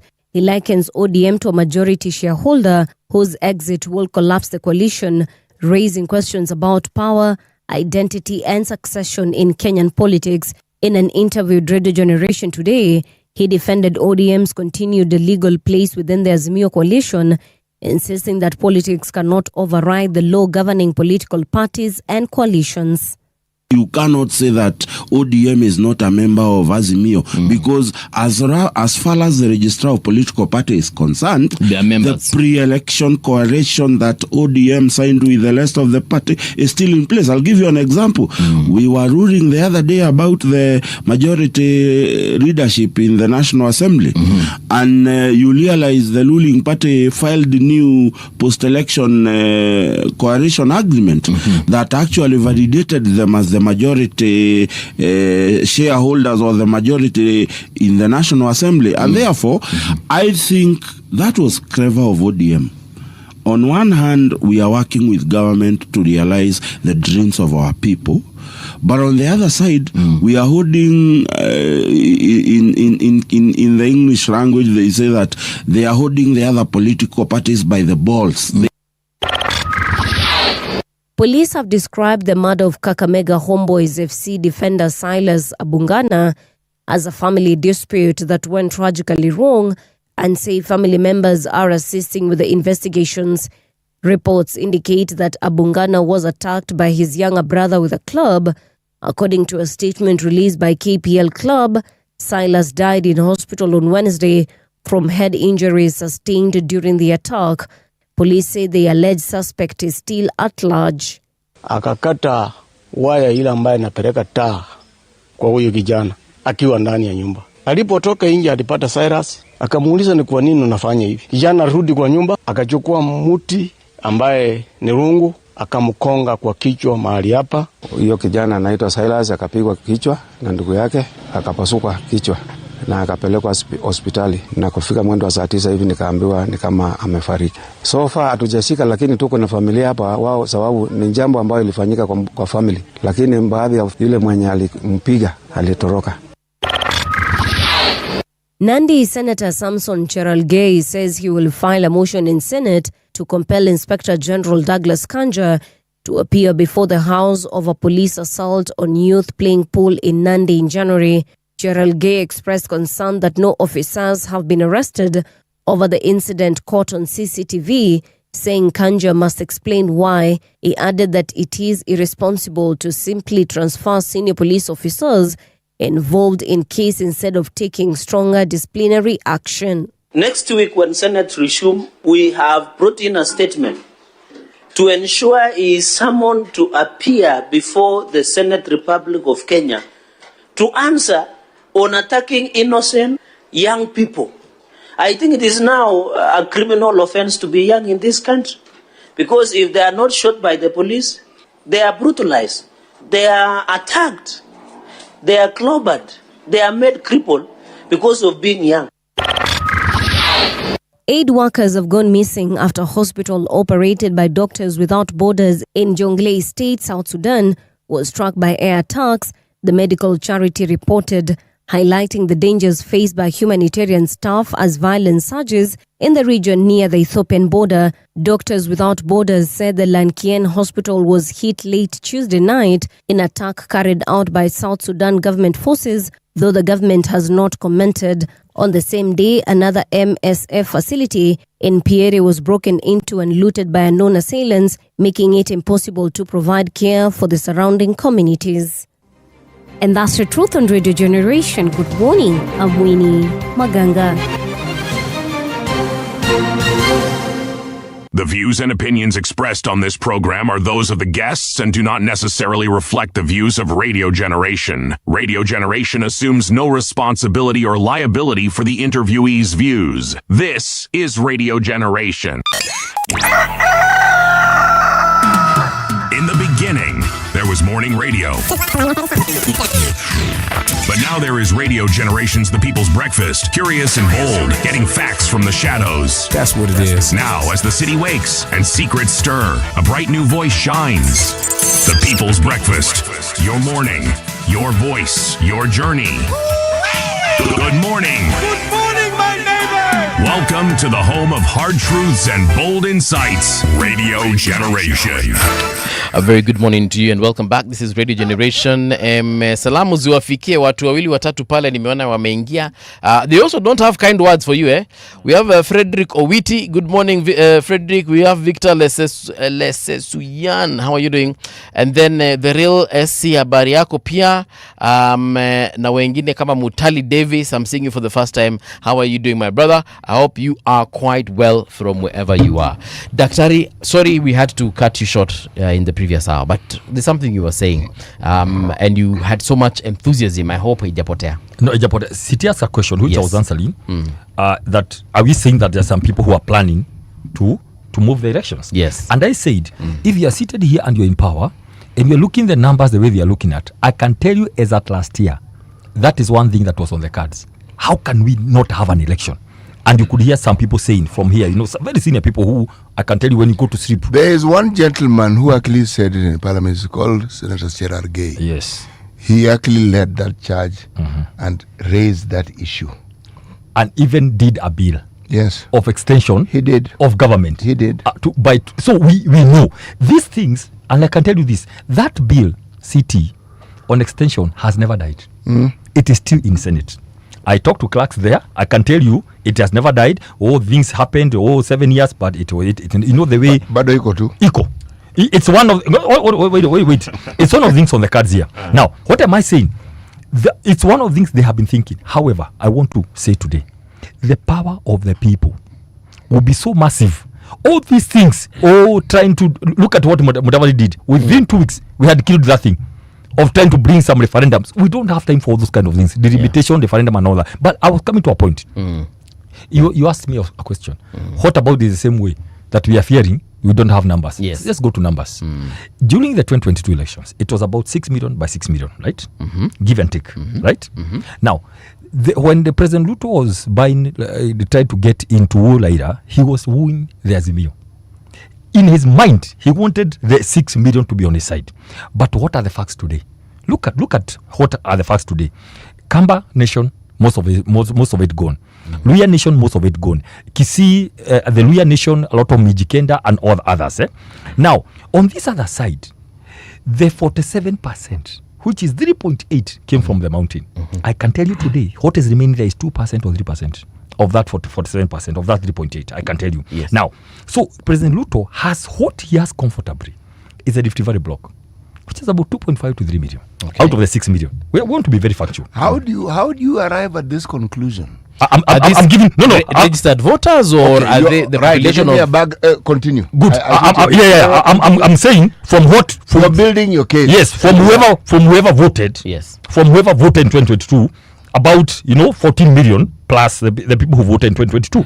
So what I'm saying now, look at the numbers going into the future. President Ruto, with that block that he has, removing the Mount Kenya and others, many others across the country, that's what he can say he has. The only other block President Ruto is relying on is not Azimio. It went is ODM. Now, if you go to ODM, now we are zooming. If you go to ODM again, I can tell you, standing here, if you looked at the mood at Nyayo Stadium during Baba's burial, look at the mood during his burial at Modo, how Kalonzo Musyoka was received, how Babu Owino was received, how Edwin Sifuna was received, and the talks now from people like Winnie Odinga and that family. I can tell you, if elections are held today, I mean, I'm a scientist, so I don't like just throwing figures but I'm just saying, probably, if elections are held today, within the Luo Nyanza, because that's the only vote is remaining right now, I can tell you, President Ruto, the maximum he can get votes is 25 to 30% maximum. Why? Because the people who are supporting this broad-based, many of them are the people who are eating. It is the big boys who have been appointed and people who are maybe benefiting from the tenders. Yes. It's not many, 5 to 10%, and maybe the people who are benefiting from the handouts. Now let me tell you. So as we speak today, you ask about numbers. We are comfortably saying this. Out of the people who voted today, if it was repeated, the people who voted, we have about 10 to 11 million today seated here, the United Opposition. No, hold a minute. 8 million never voted. Wait. I'm just finishing. 8 million never voted. Okay. You know that, eh? I am aware of that. 14 voted out of 22 million. Yes. 8. If moving today, the 8 were told to vote today, I can bet 80%. I'm not going to say 90. No, just I want to be good. I'm not going to say 90. 80% of the 8 million who never voted, most likely today, would not vote for the president. Okay. Wait, the 6.5 million. I'm finishing. All right, sorry. The 6.3 million that we are going to register, most probably, those are Gen Zs that were killed.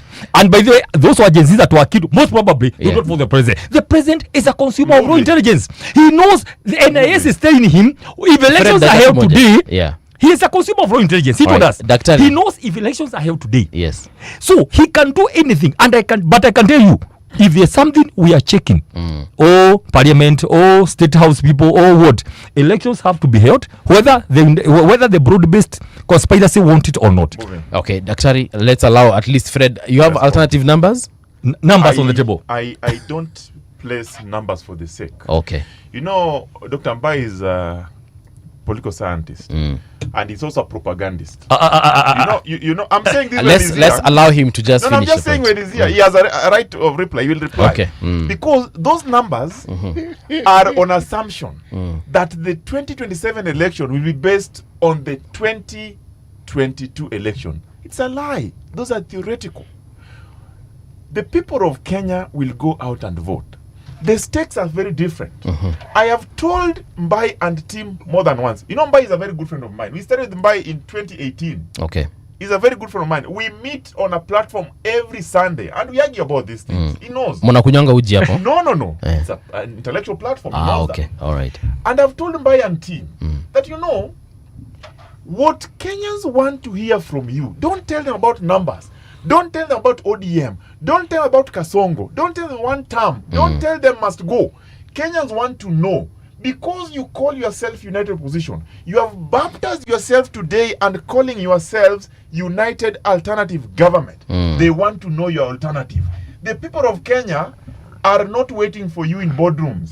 They're not waiting for you in retreat. They're not waiting for you in seminars. They're not waiting for you in church services where you go. Yeah. They want to meet you at their doorsteps. The people of Kenya are in the villages, in the wards. Go there and tell them the alternative policy on health, education, youth and employment, infrastructure, and many more. Then they'll vote for you. But when Mbai comes here and table fictitious numbers that are about or are meant to scare the people, these are people who have panicked. You cannot panic, Mbai. Don't panic. We have a long way to go. And I can also tell you, the politics of Kenya is so dynamic moving. Mbai, you will likely to see the changes from June next year. Yes. Actually, from April next year. Some of the people that you are with are going to join our formation. I can guarantee you. Okay. Because they don't see a future in a disunited opposition. Some of the people that are in your team are going to come to the formidable team that's going to form government. And even some in our team will go there. Because politicians are they have self-interest. Okay. Number 3, I have listened to Mbai keenly. He has given the numbers of Gen Z, 8 million did not vote, I don't know what. Those are numbers. I appreciate numbers. In fact, but numbers don't lie. Numbers don't lie, but in this instance, these numbers are not verified. Okay. So you cannot say numbers don't lie. You can verified numbers don't lie, but numbers that are just thrown lie, because he's talking about right now. IBC is targeting to register 28 million voters. Fresh voters, not fresh. Total. Okay. Assuming they achieve that target, will Mbai's numbers still hold? The people that is calling young that were killed, dead voters don't vote. So we are saying that it is unfortunate that there are people who died, but it's also fortunate that we recognize that young people made a voice, and that voice must be respected. And we are working very hard to ensure that the young people's voice is represented. That's why the president has gone out through an empowerment program called Nyota that is guaranteeing young people at least some money to start a business. They are going to be trained. What is the alternative to Nyota?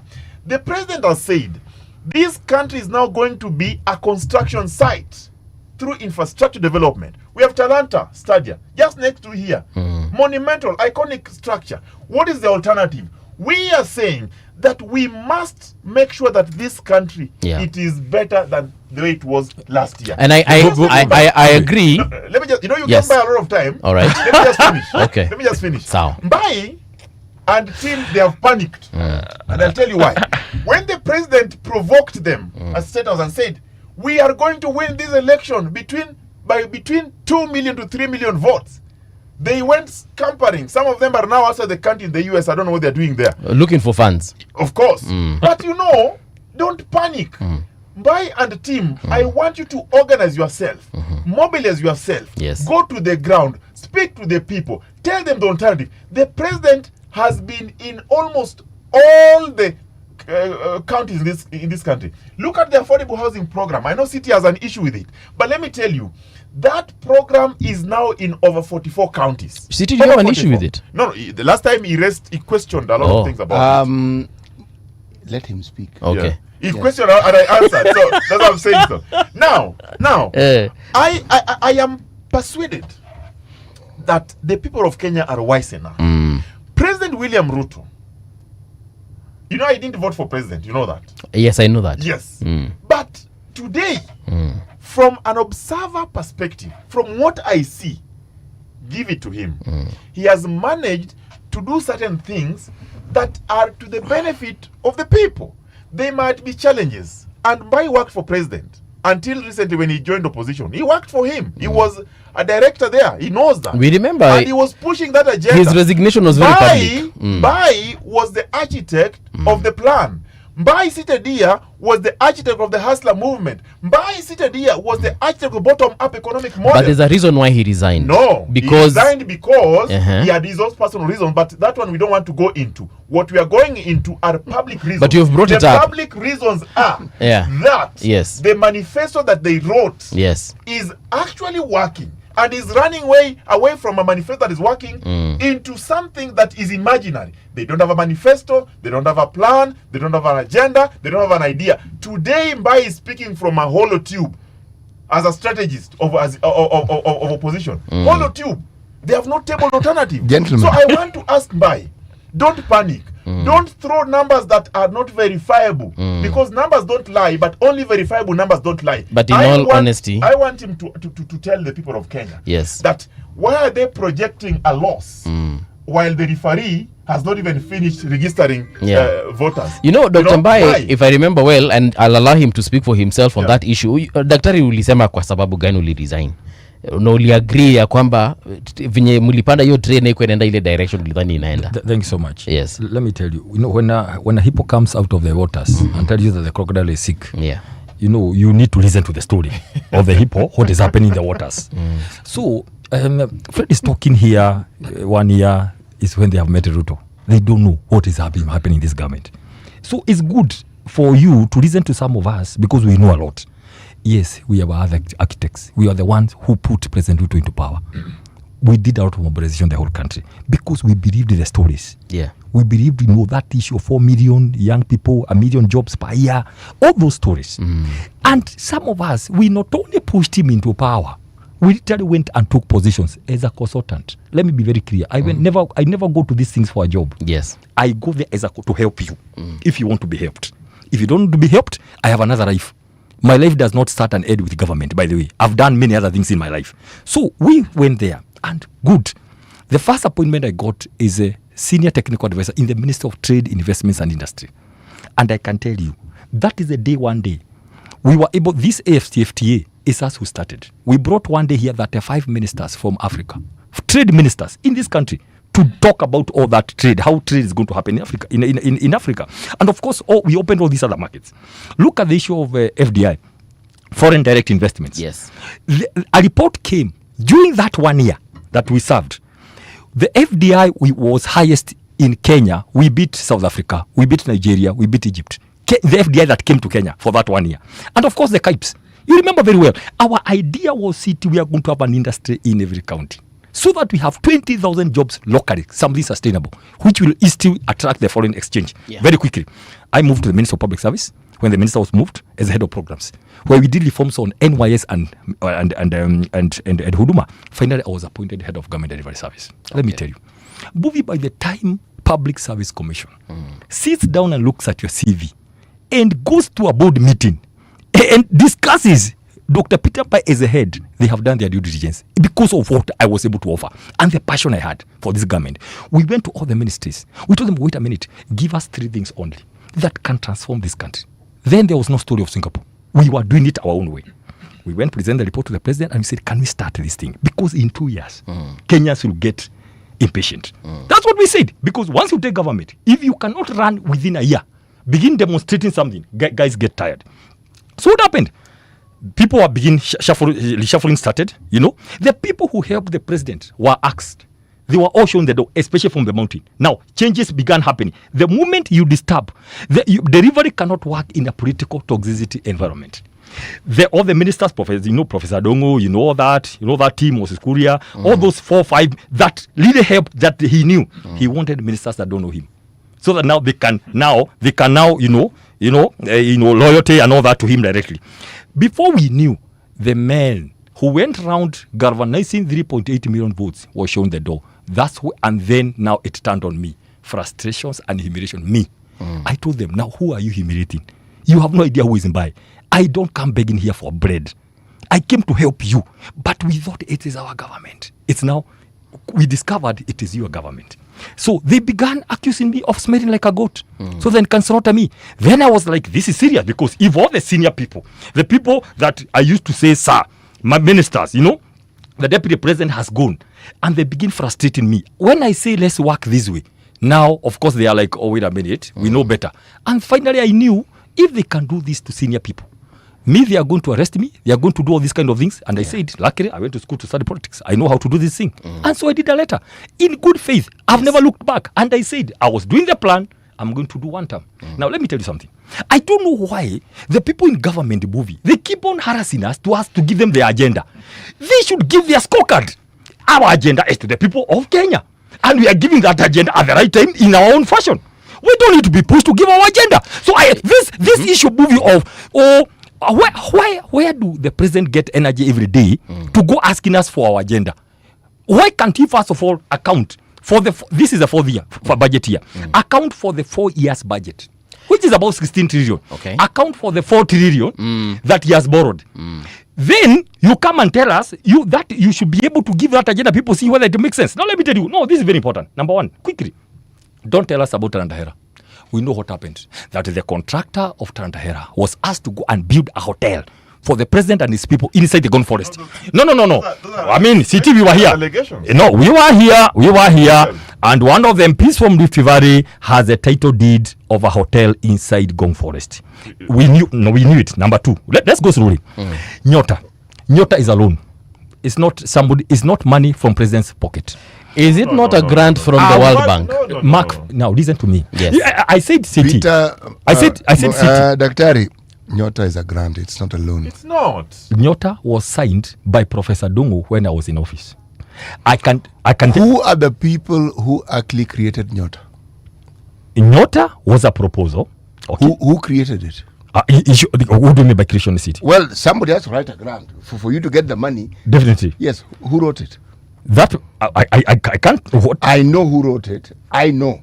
And that's why I know it is a grant. But let's not quibble about whether it's a grant or not. Or not, yes. There's a point you're trying to make here. Yes. Please go on. Thank you. Now, we do what I call comparative politics in the study of political science. Look at Moi Kibaki. Do you imagine Moi Kibaki going around everywhere in the country giving free money? Never. Let me tell you what's supposed to happen. He's talking about alternatives, right? We would never in our government do something like that. Let me tell you what you do. Get that money. Put it into very low interest. Take it to the grassroots in the wards. There's a young man here who has a border. A man who has gone and gotten a border from his own sweat knows how to save.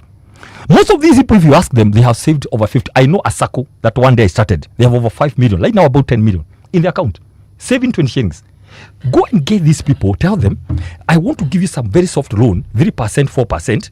That young man who have saved 50, give him 50. Do you know what he's going to do, City? He's going to buy another motorbike. These people you are trying to give money who have no experience in business, they'll be hired.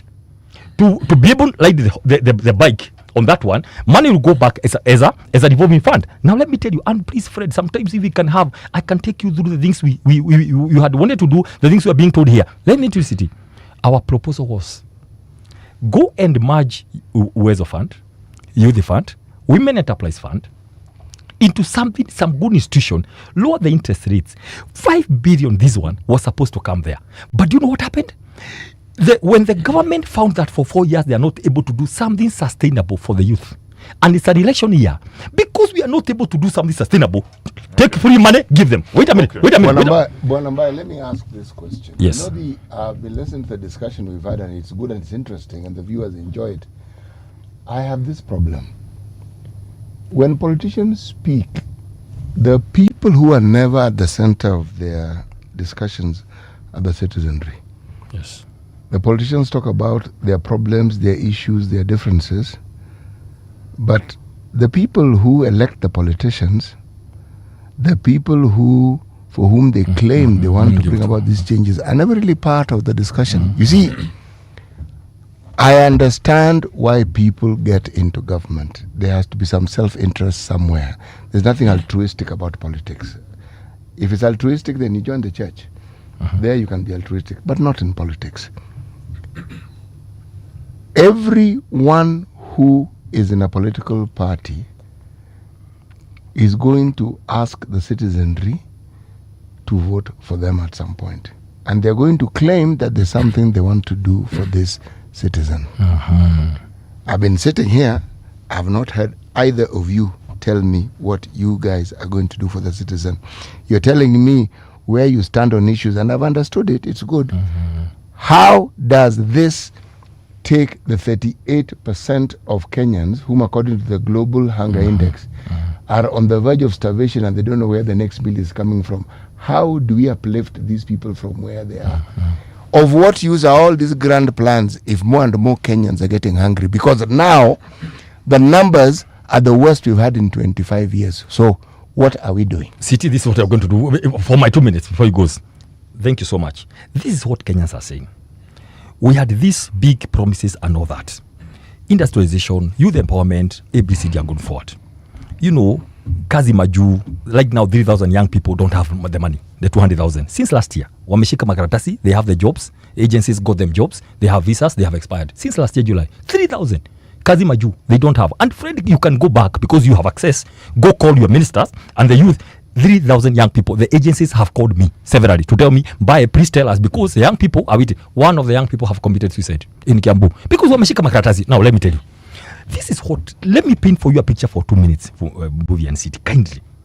Because we have been government, we know what needs to be done. And let me tell you in a nutshell, then I give you some analysis. I can tell you people, please listen to me and hear me. I know, because I've been there.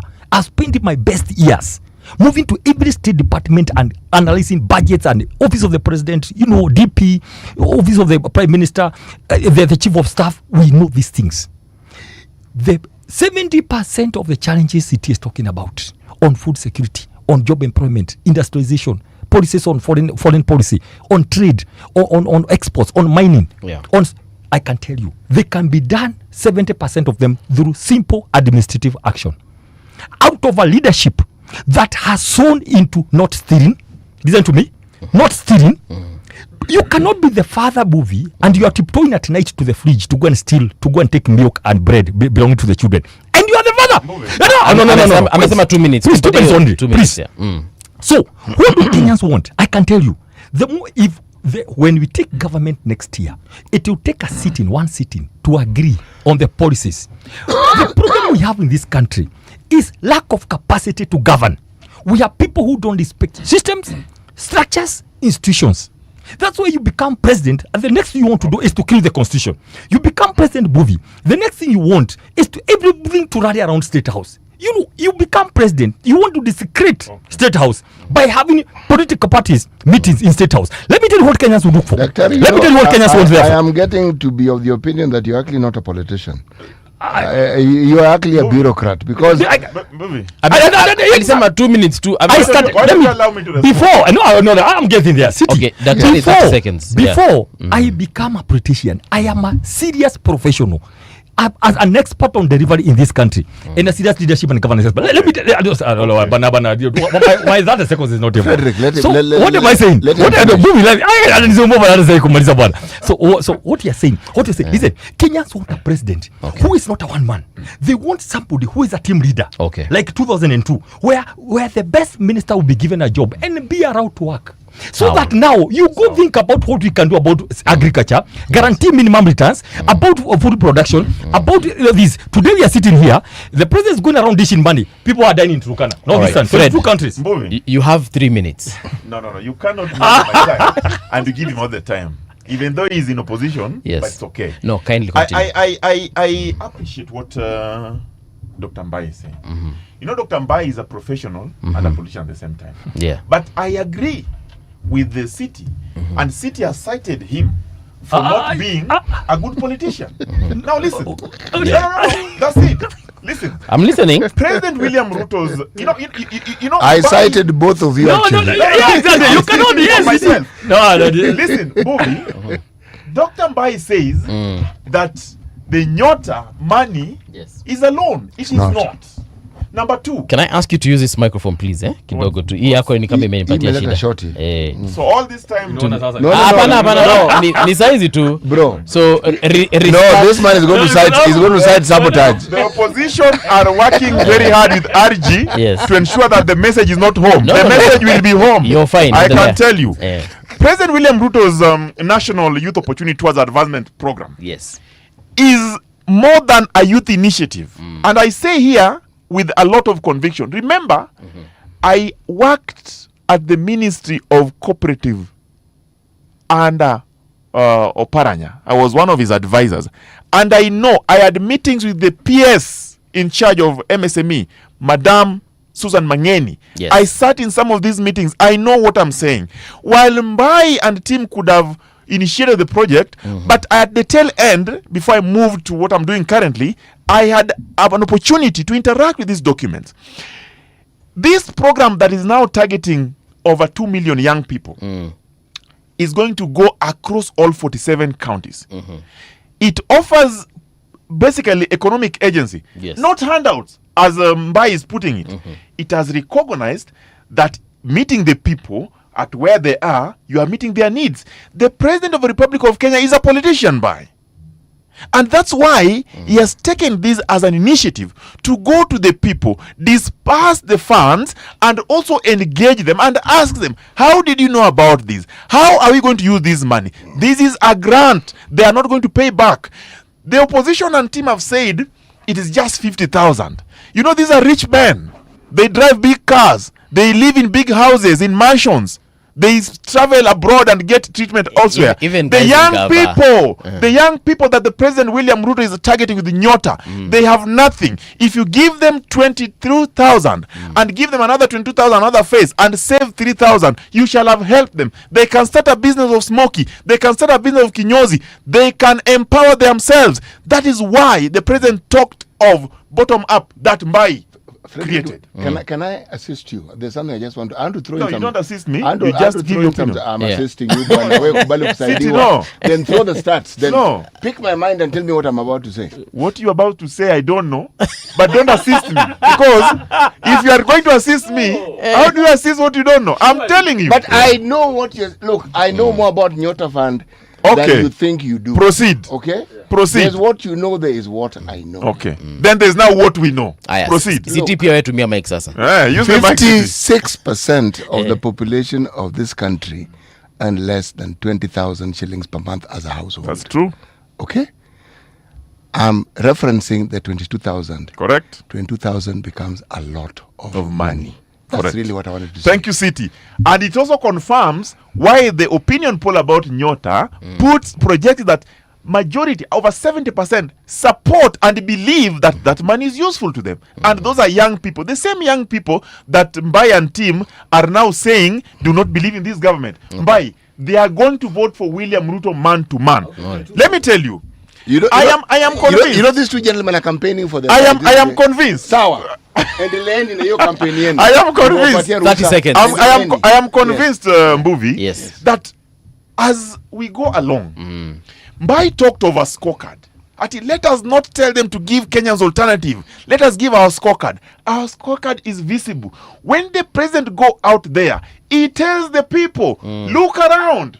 There are affordable housing in every county, 44 of them. It has employed young people. They're getting a living. Look around. Nyota, I'm here to give you money that you're not going to return to me, but money that's going to empower your economy. He's telling them, look around. We have had challenges with the Shah, but today we are going into investigation. The culprits will be arrested, but we are making Shah work. Look around. Education? We are building. Education has had challenges, CBC, CBE. It has had challenges, but those challenges are with every government. It has had. It has. It has. It's an ongoing thing. It has. I agree. But challenges are ongoing. The government is not seated smiling. They are working on it, and that's why I keep asking. The alternative, the opposition that is now calling themselves alternative government, has not told us any of their policies. Yeah. This is a technical person. Can we allow now this is a professional. Yeah. No, before you allow him, no. Sasa hii microphone. Let me finish. 30 seconds. It is actually not a problem. The two of you are both enthusiastic when you speak. 30 seconds. So 30 seconds. This is my friend. 30 seconds. So, Daktari, I agree.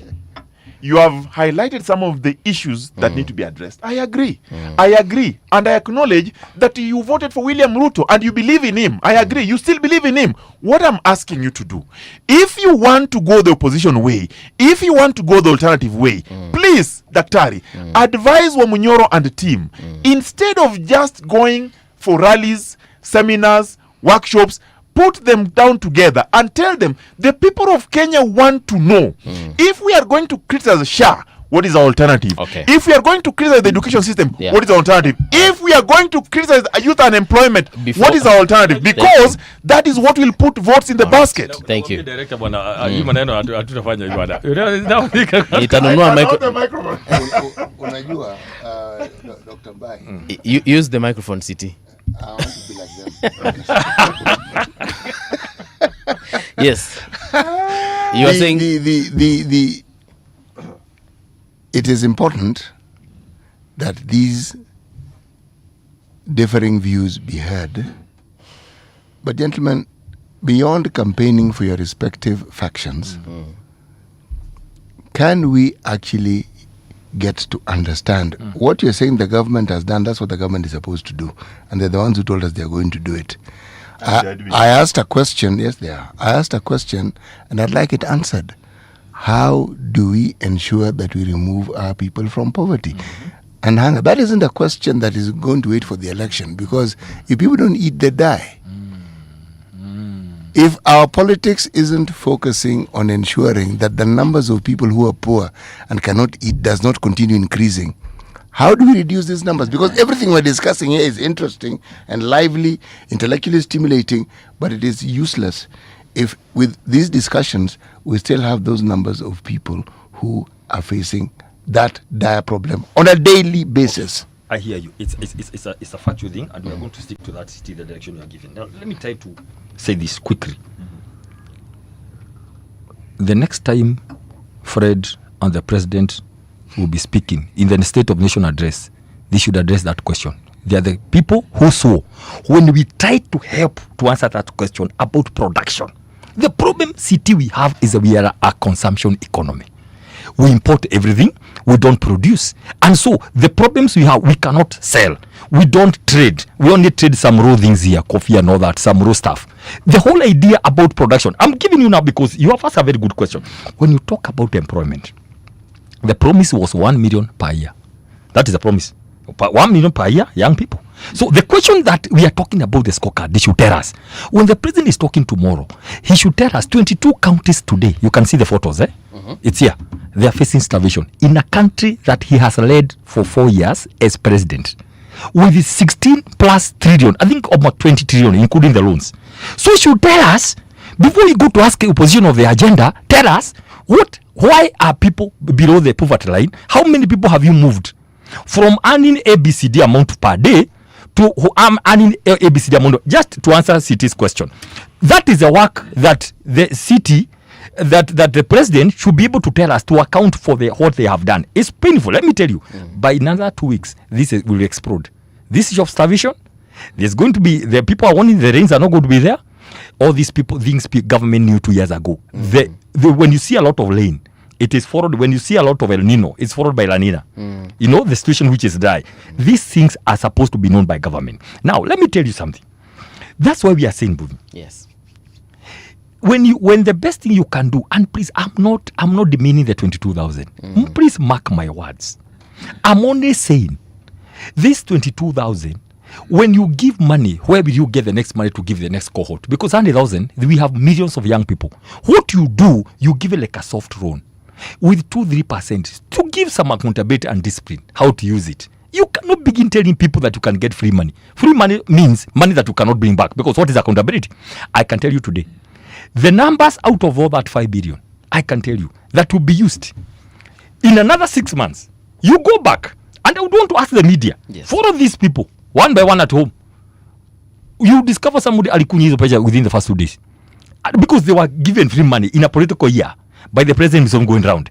And now what the president wants, he has given one face. There's another 22,000. He wants to go around again after 6 months, saying the same thing and hoping it will transact into votes. Let me tell you something. I'm saying you cannot be unable to restructure Uwezo, Youth Fund, Women Enterprise Fund, then you gap and sink 11 billion on Hustler Fund. Have you heard Fred talk about Hustler Fund? He cannot. It is sunk with 11 billion of taxpayers' money. Then instead of having some discipline, as somebody who believes in institutions, you want to be political by giving money. Now, I'll stop there. Let me tell you. Fred, I'll request you. Next time, please, the moment you talk about SHA, Kenyans cry, feel like they are going to collapse. NHF was much better. They used to pay everything. You cannot tell me somebody has died like a young man I had in Naivasha. He has a bill of 800,000. You pay for him 200. You want him to reselect? Go and do a fundraiser? The guy has died. Why do you pay Pashu? What do you want people to do with the rest? You come, if you are covered, you are covered. But if I'm covered by insurance, I should be covered by insurance. Not unless there are some, cases which are beyond. So what I'm saying, please, SHA is a scam. Even today, the Auditor General said there's a company that is milking 2.5% of all the money.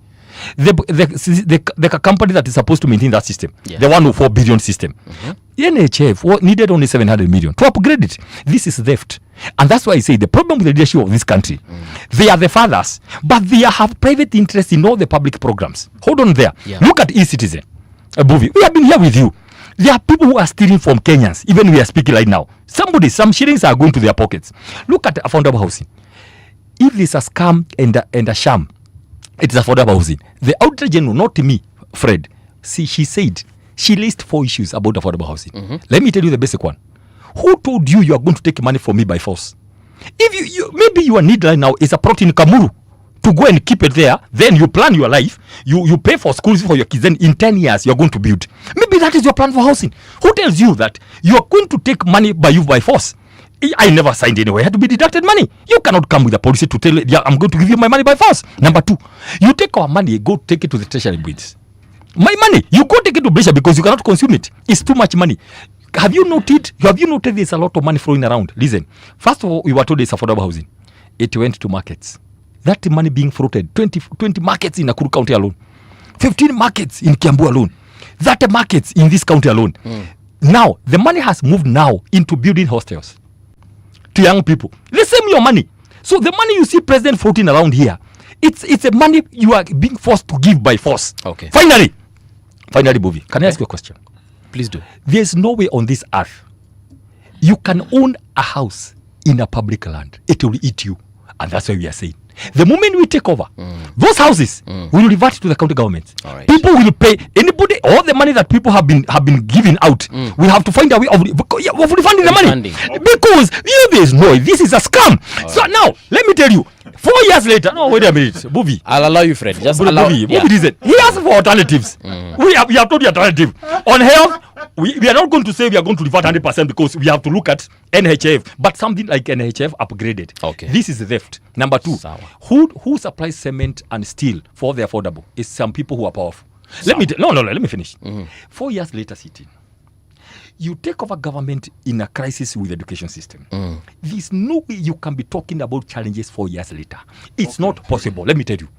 You pick a Bible knowing what you are going to do on each policy. He's speaking about alternatives, right?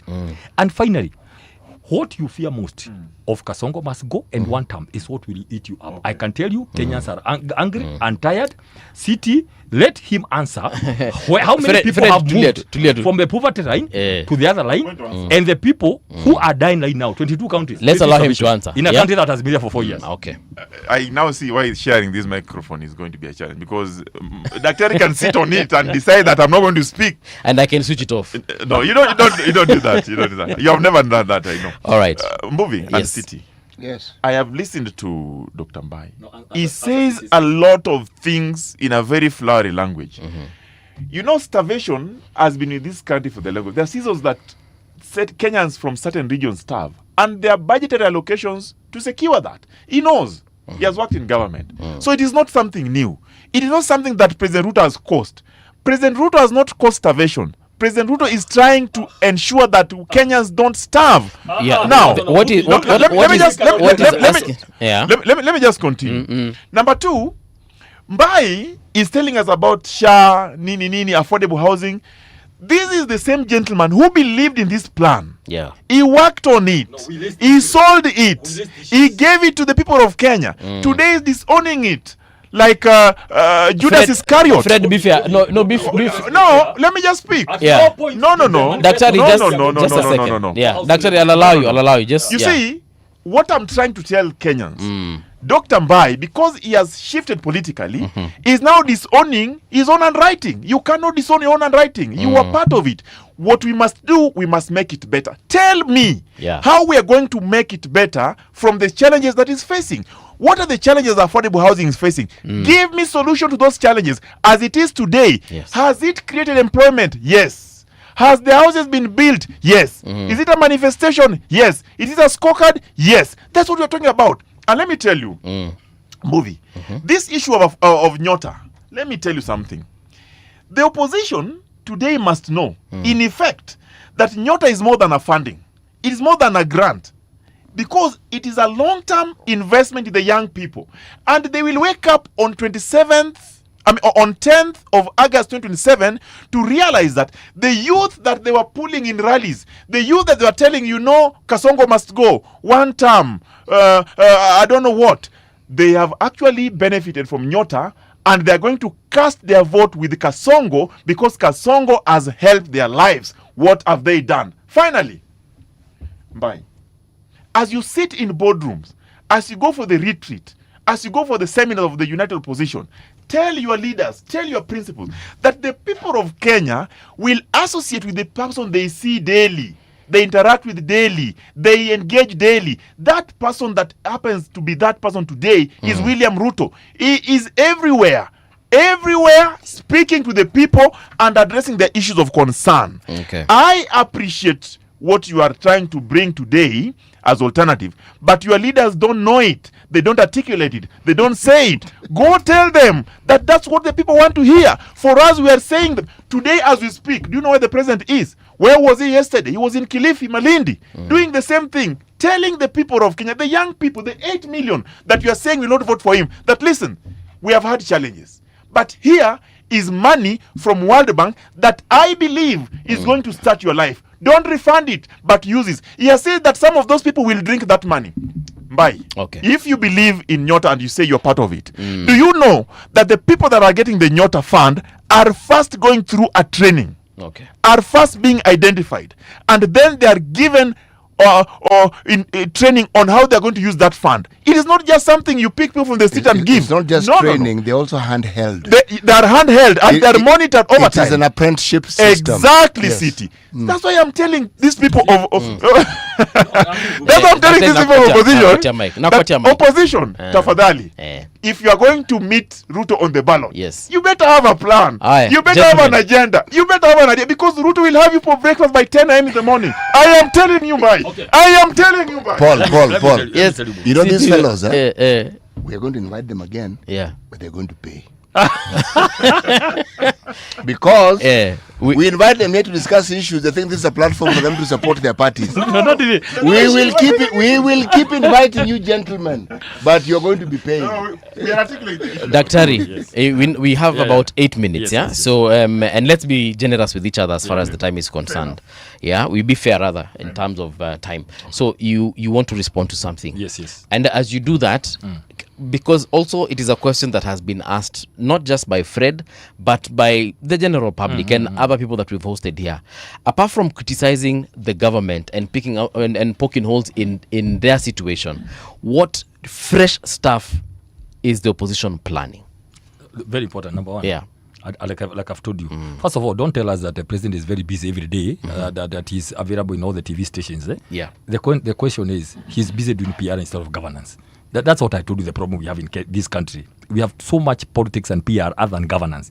The moment you can be a politician for 31 years, the moment you pick the Bible, as a president, you must switch to governance and listen to technocrats.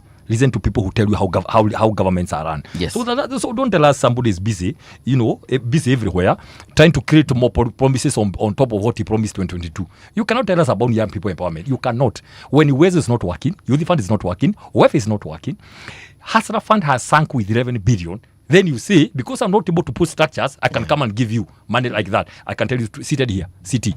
Let us go. 3 months later, all the young people who have been given this money, is it 800,000 or something? Let's go find out where they are and how they are doing the money. Simple. It's very simple. We are here in this country by August. Let's go check and then we'll talk after that. Anyway. August this year or August? August this year, of course. Okay. Yeah, 6 months. Let's find out. Were you given the money? What did you do with it? No, let's move on. So we are saying, you ask us for alternatives. And let me tell you, Bobby. Let me go to the basic things governments are supposed to do. In this world, governments are elected to do 3 things. Yeah. One is security, education, and health. Let me start with those ones. Right? We are saying, seated here, on issues of security, na ningependa niombe, anywhere the president is going to meet young people, before he dances to those songs, let him apologize for the 160 young people that the government killed in cold blood because of agitating for their rights. During 24th, during the 24th of June, 2024, and the anniversary last year. Let him, and Saba, let him up for once. Let him just, as a human being, he says he's father to some kids. Let him go and apologize to young people before he goes to bribe them with money. That's number one. So let me tell you, we are going to look at health system. SHA was made systematically to siphon money from Kenyans. We'll go back to NHIF, upgrade it, look for it, and the money is supposed to be there, improve NHIF. Lead all the cartels that were there, we are told they hammered to SHA. The SHA was supposed to prevent. That's what we were told. But now look at what is happening. They are talking about taking people to court. They are the same people who are eating. So let's go to education. 4 years later, we are not sure which system we are using. There were issues about CBC, but there was a working party. I can tell you working party was made up of the best brains on education sector. Really? Some. Okay, let me qualify. Some. That working party? City, some. No, wait, let me say some. No, let me qualify because like I said, I like being scientific. Yes. At least, some of the things have never been implemented. So you cannot come and say 4 years later, again, inability to do things right all kushindwa. Mtu mwenye ameshindwa na kazi. Let me talk quickly about, I've told health, education, and security. We will never kill anybody in our government. I can tell you today. We will never kill anybody. We will never kill the young people. We will never use police. Those are the promises that were made by the president. Today, what is happening is literally using NIS, CID, all those kind of people to do a lot of politics. Let me tell you something. We talked about public debt. Today, look at the 4 trillion being borrowed. You cannot tell borrowing is good if you're borrowing it for production, development, not consumption. Those are the things we are saying. Foreign policy. We are getting trouble with the DRC. Here we have issues with Sudan. We have issues with everybody else and most other countries. We need to know where we stand. The problem of this government. We actually don't have problems with countries as you're suggesting. Let me put from this. A foreign policy. No, we don't really. We don't. What are these problems that we have with our neighbors? The problem with our foreign policy is not our foreign policy should be the word is sustainable. It should be certain. You cannot relate this way. Then you have of course DRC have a big problem with us. Let me ask you, what problems do we have with our neighbors? We have a big problem with our neighbor. Let me tell you how. Give me one problem, please. DRC, we are getting into the reason why DRC left us as a member of EAC and lashed to SADC to get help from us is because we are mentoring with the issues of mining in DRC. Let me tell you the other issue. We are here trying to be good with our neighbors because we are sharing, we are reading scripts and movies a lot from Uganda and Tanzania about what is happening and all that. But look at the issues in Sudan. We are being accused of hosting people who are not friendly there. Those are issues that are coming up. And you have led the stories, even some from America, about what we are doing, and we are being mentioned. Kenya is being mentioned about our relationship with other countries. So what? Dr. Mbaye, when Bashir was being looked for by the ICC who were hosting him here, when the president of Morocco, who had an issue with the Shahrawi government, was having his issues, we have done President of Morocco? Yes, the leadership. Okay. They are the Saharians who are a breakaway. There are issues about that independence. There's a point I'm trying to make. Yes. This country invites everybody. Those fellows can come in. RSF can come in. Burhan can come in. I do not think we've actually ever stopped anybody who wants to come to this country from coming in. But I understand Daktari's point of view, because when he speaks of RSF and when he talks about DRC, those are issues. You might not look at them as problems, but they are issues that are bringing some kind of antagonism between the two countries. And so I don't think so. If the president of a country doesn't like something to do with our president, have Kenyans been denied entry into DRC? The answer is no. But that is not an indication of a problem per se. No, actually it does. When you have a problem with a country, the diplomatic relationships become an issue. Lakini imaanishi so sasa I am saying unangoja kuona Wakenya kesho wakiambiwa no, I'm trying to tell you that those issues are not there. When you have a slight, you see, Dr. Mbai is suggesting that we have problems with our neighbors, and I'm asking, what are these problems? No, let me put it this way. I'm asking, what are these problems that we have with our neighbors? Our problem, my point is, foreign policy should guide how a country behaves with its neighbors. Yes. Both, for example, the East African community, regionally in Africa, and the world. We don't have, that's why we are all over. We treat this one this way. We are mentoring to the issue of South Sudan, bringing their labels here. A foreign policy should guide to say we are not going to interfere with any other country in terms of their internal structures and how they are running right now. Number two, how are we going to deal with Israel? How are we going to do with America? How are we going to do with China? Okay. But today we are flip-flopping from one, and finally, my brother, on affordable housing. Please, we are going to empower the private sector to build houses. The work of government cannot be to build houses. Give policies which are good for the private sector, to simply go build houses cheaply, so Kenyans can buy many of them. Because the work of government is to have policies, not to build houses. We are going to revert it to the private sector. Yes, Fred. Dr. Mbai, I appreciate you are the one we are debating with. I'm not debating with Mbuvi and the city. They are facilitating. You're actually addressing the audience, but carry on. But he's the one I'm directing this to, and because he's the member of opposition, and I want to tell Mbai, all these things we are saying, I agree with the city. Kenya has got very good relationship with its neighbors, and we cannot underestimate that fact, and that's why Kenya is very peaceful. Some of those people, when they have challenges in their country, they come here. Some of them, even their leaders, seek medication here. They come here. So we have a country that is accommodative, loving, and caring. Number two, the work of opposition, as it is known worldwide, is to oppose everything. Mbai is in opposition. His work is to oppose. So he will oppose everything and anything. That's okay. But I want to tell Mbai that by the time you guys go into an election, you will be waking up to the reality of a woke young people. They will have studied you for a very long time. For the years that you engaged them, you never offered them opportunity. The president has offered them. They will study you for the years you engaged them. You never gave them a platform where they can do stuff that help their issues and address their issues of concern.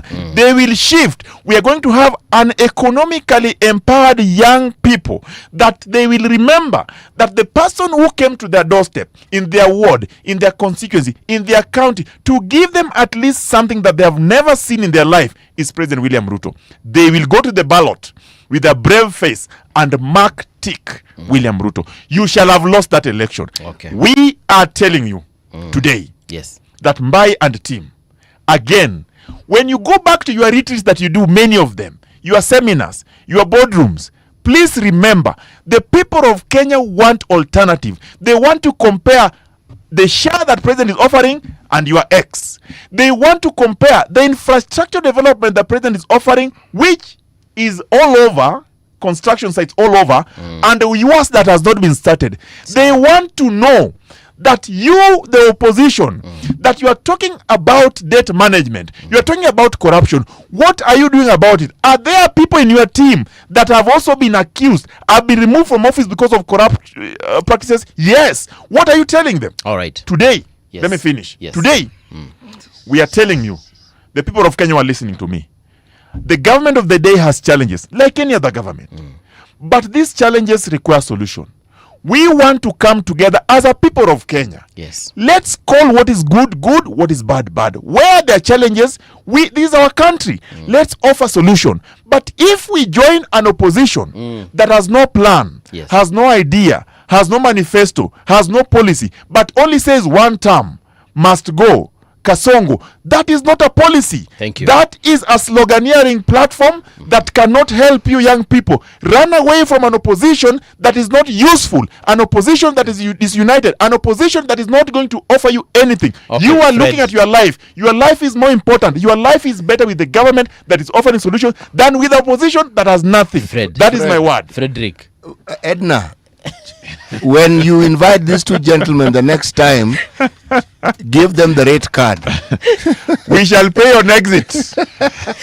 Thank you very much, Dr. Peter Mbai. This has been an enthralling conversation. And of course, thank you, Frederick, Thank you so much for availing yourself and for selling your president, Vilivio. Not my president. For selling their respective No. political... Not my president. But to be honest, Mbai hajauza mtu. Mbai ameuza opposition as a whole. That's No. But Frederick ameuza president yake yote. No, the president is the president. Is your president, is vice president. You have and mentioned is leading. Is the symbol of national unity movie. And it's okay. I'm not saying it's and a we bad are thing. saying whatever he's doing, we appreciate. The opposition are opposing, but they are not giving us solutions. I'm actually not faulting you, Fred. I'm just saying that you have mentioned the president on every sentence. Dr. Mbai, okay, 10 seconds to funge mambo. You know, Dr. Mbai doesn't understand the concept of 10 seconds. No, 10 Lil. Just tell him, Daktari, say your piece. Please. Yes. Guys, we are set. I want to tell all the people who have been craving for change, who are suffering, medical bills, harambes every day, kids are not going to school. People are literally being locked out of their houses, rent and all that. Please, the time is coming. Yeah. It's just 1 year. Let's get good leaders so that even as we get to the top, and please give us time to get you the best team. Okay. I'm talking about a team, not just one man. A team that is going to lead this country to the next level. Fred, I can tell you this. Some of us cannot sit in a place where we promise people stuff and they are not working. I'll be asked a question one day, by what did you do? That's why I jumped out to just say, guys, this is not what we expected. This is not what we went. All these are connotation of more and more promises. We are going to craft a program, a plan, an alternative to this government, and we are going to unveil it as soon as possible towards the end of the year so that Kenyans can be prepared. Thank you so much. Thank you so much, guys. See you on Monday. I'm literally out of time. Hata siwezi sema kwaheri. But coming up next, Retro Box, courtesy of Rania Abdi Msene Mbali, and we shall be seeing you next week, but in early.